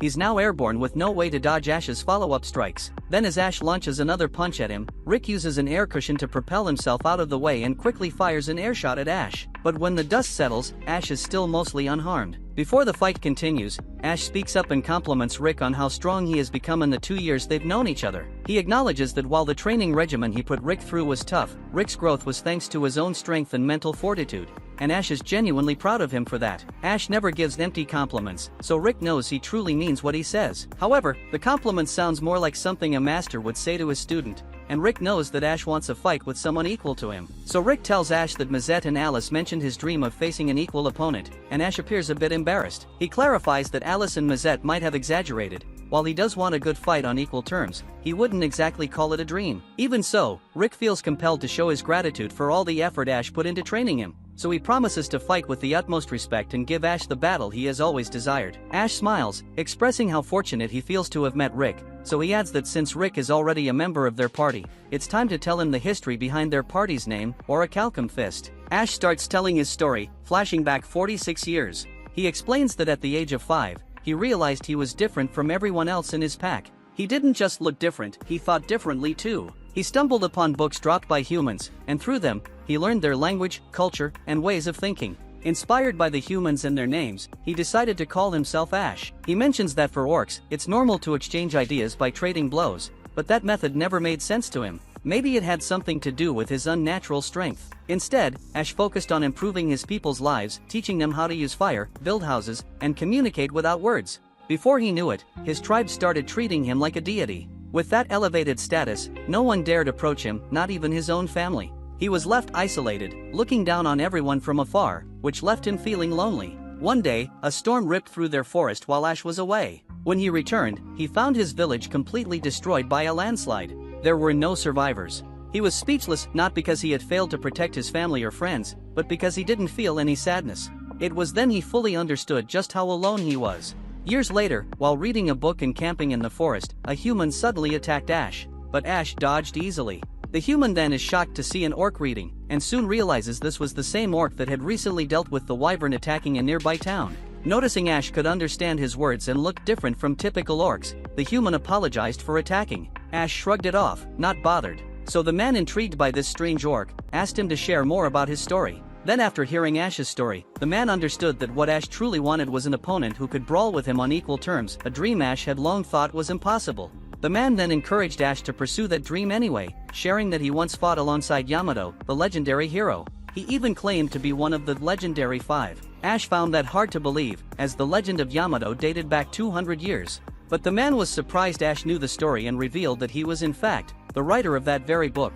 Ash had thought the book was far too detailed to be mere fiction, and now realized that the man's dream was to defeat Kaiser Alsapiat, a monumental challenge. Ash acknowledged how daunting that was, and the man agreed, but pointed out that through this quest, Ash might also get closer to his own dream. So Ash intriguedly agreed to the plan, and the man assured him he wouldn't regret it because pursuing this dream would bring Ash face to face with others just as strong as he was.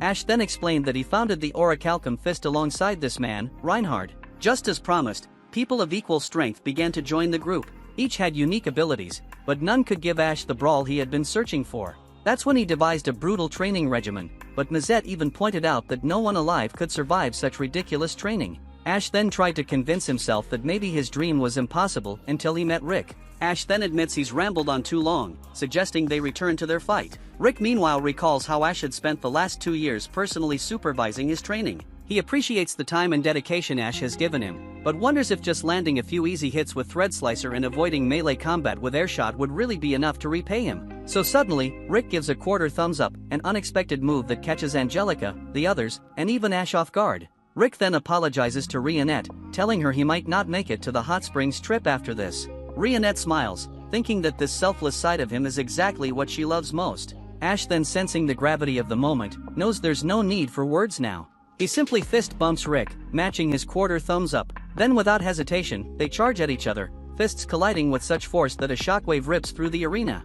They keep trading blow after blow, and Rick finds himself letting go of his past trauma. He silently thanks Ash for helping him get closer to his dream, and they continue fighting with everything they've got. The impact of their punches becomes so intense that the arena's protective barrier begins to crack. Watching from the sidelines, Mazette realizes this is bad news and quickly asks Alice for her mana.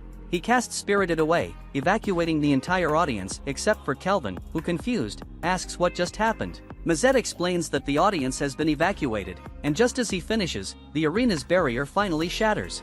Outside, the spectators are bewildered, and even the announcer can't grasp what's going on. Inside the now exposed arena, Rick and Ash continue their brutal clash. Snape, watching with wide eyes, mutters that the fight has gotten too intense. Angelica, observing closely, notices that Rick is landing more hits, but Ash's punches pack far more power. The arena is in ruins by now, and with a devastating uppercut, Ash knocks Rick to the ground, but Rick refuses to stay down. As he rises, battered and bloodied, he remembers the grueling training Ash had put him through and knows he can't quit, not yet. They continue trading blows, fists flying faster and harder with each strike. In the heat of battle, Ash delivers a powerful punch, sending Rick flying and smashing him through the arena wall. The audience outside can't believe what they're seeing, and now Rick is unable to move. He wonders if this is it, and he's oddly okay with it, thinking he's given all he could. But then he notices Ash still eager to fight. Rick realizes he can still move his fingers, and while Angelica thinks the fight is over, Rionette assures her it's not. The others mention that Ash hasn't even gotten serious yet.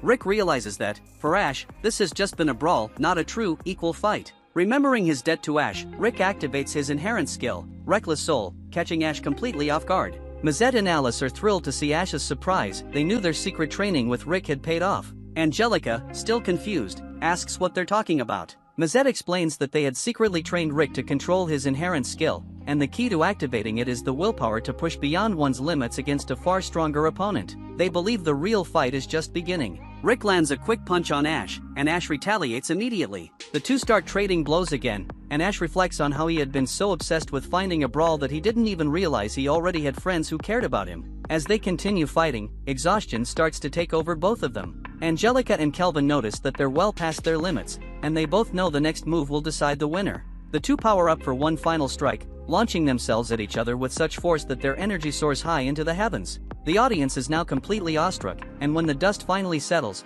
both Rick and Ash are still standing and covered in blood. Rick, barely able to breathe, tells Ash, "You really are strong." Then he collapses, regretting that even after giving it everything, he couldn't win. But Ash, equally exhausted, says that's not true because you helped me achieve my dream too. Then he drops to the ground as well. Then with a tired grin, Ash adds that Rick is the one who won this time. The scene then shifts to Rick waking up in the hospital, with Rionette wishing him a cheerful good morning. Soon the others join him, and Rick learns he's been out for 3 days. Rionette reminds him that the last time he used his inherent skill, he was knocked out for a whole week, so this quicker recovery is probably thanks to his training. Rick is relieved, but then he notices the championship belt in the bed, so he confusedly asks why it's here since Ash won the fight. Ash however insists that Rick was the real winner. Rick appreciates the kind words but quickly points out that Ash could have cast full heal 30 more times, even in that state. So he says there's no way I could have won against that, but Ash shakes his head, telling Rick that's not true and that he's really strong. He then thanks everyone in the party for sacrificing their time to help him chase his dream. The group pretends to be clueless, and even Rick is left wondering what Ash is talking about. That's when Angelica explains that Mazette and the others secretly trained Rick's inherent skill to surprise Ash, leaving Rick completely stunned. Afterward, Ash casually removes the orb from the championship belt and reveals that they now have the second orb, called the Yellow King. Rionette then shows off a spare gem she brought for the belt, and she's confident no one will notice the difference once Alice fills it with her mana. Alice quickly does so, and Angelica playfully looks the other way, pretending not to see any of this. Rick then curiously asks Ash how old Reinhard really is, mentioning that the man should be over 200 years old if he fought alongside Yamato. Ash explains that Reinhard's exact age is a mystery, but he supposedly has an inherent skill that grants him a long life. Rick wonders if Reinhard is involved in some secret mission, considering he hasn't been seen in years. But Ash laughs and reveals the truth. Reinhard's actually on the run, for missing the deadline to write the last chapter of the book. Later, Snape approaches Kelvin with an unexpected request, to take the championship belt. He explains that both Rick and Ash have declined to accept it, even going so far as to delete their fighter registry. By default, this makes Kelvin the champion. However, Kelvin refuses to accept the title. But Snape tries to persuade him, explaining that they need someone to hold on to the belt, but Kelvin remains firm in his refusal. Meanwhile, Ash is seen saying goodbye to Gold and Milsha. Tears in their eyes, they beg him to return whenever he wishes. Milsha boldly asks Ash to take her as his wife when he comes back, and Gold simultaneously hopes Ash will be his boss upon his return. But since they both speak at the same time, Ash is left confused, unable to make out what they said. Later, Rick and the others are seen carrying a load of souvenirs, debating whether they've picked up too much or too little. Watching them, Ash reflects on how his dream has finally been fulfilled. With that thought, they step out of town. As they prepare to leave, we learn that they will be parting ways with Angelica here. She explains that she needs to return home first. Alice, ever hopeful, asks Angelica to come back and play with her. Angelica promises she will, mentioning that she had asked Ash to train her. So Rick surprisingly asks if she's planning on getting herself killed, but Angelica, full of determination, insists she'll be fine, and declares that one day, she'll catch up to him, and after she does, she's going to surpass him. Rick all smiles eagerly, says he's looking forward to this, and Angelica, already knowing him too well, realizes that he's about to run back home again. She wonders just how far is he running this time, and she nearly falls over when he says, 2,800 kilometers. Angelica is completely speechless, still trying to process it, and then asks how long it took them to get here. Rick casually responds, 3 days. She points out that sure, they might make it back in 3 days, but the souvenirs will spoil since the carriage will take months to return. Alice, always the one to jump in with solutions, tells them not to worry because they'll just buff the horse. Then Mazette uses his magic to make the horse ridiculously muscular. Angelica is so done with their nonsense, while Rick, as usual, says they should start heading home. Before they leave, Rionette slyly asks Rick when they'll go on that hot springs trip. Rick, blushing like a schoolboy, admits they can't go because he lost. Ash chimes in, insisting that Rick actually won, and Rick gets lost in a daydream, picturing himself on the hot springs trip with Rionette, making such a weird face that Angelica can't even bear to look at him. Rick snaps out of it and insists again that he didn't win, so the trip is off. Mazette agrees the match was a draw, and suggests they settle it with a race to the castle. The stakes? If Rick wins, he gets the hot springs trip, but if he loses, his training will be 100 times harder. So Rick, naturally, is freaked out at the thought. The race kicks off, with Rick still trying to make sense of it all, but before he takes off, he yells to Rionette that he'll definitely take her to the hot springs one day. Rionette and Alice wave goodbye to Angelica and join the chaos, all racing toward the castle. While running, Rick reflects on how long it took him, but he's finally achieved his dream of becoming an adventurer. He smiles to himself, thinking, there's nothing wrong with dreaming in your 30s. But this is where the season 1 of this anime has ended. Thanks for watching, and I'll see you soon in the next anime. Remember to like and subscribe to the channel to make me continue.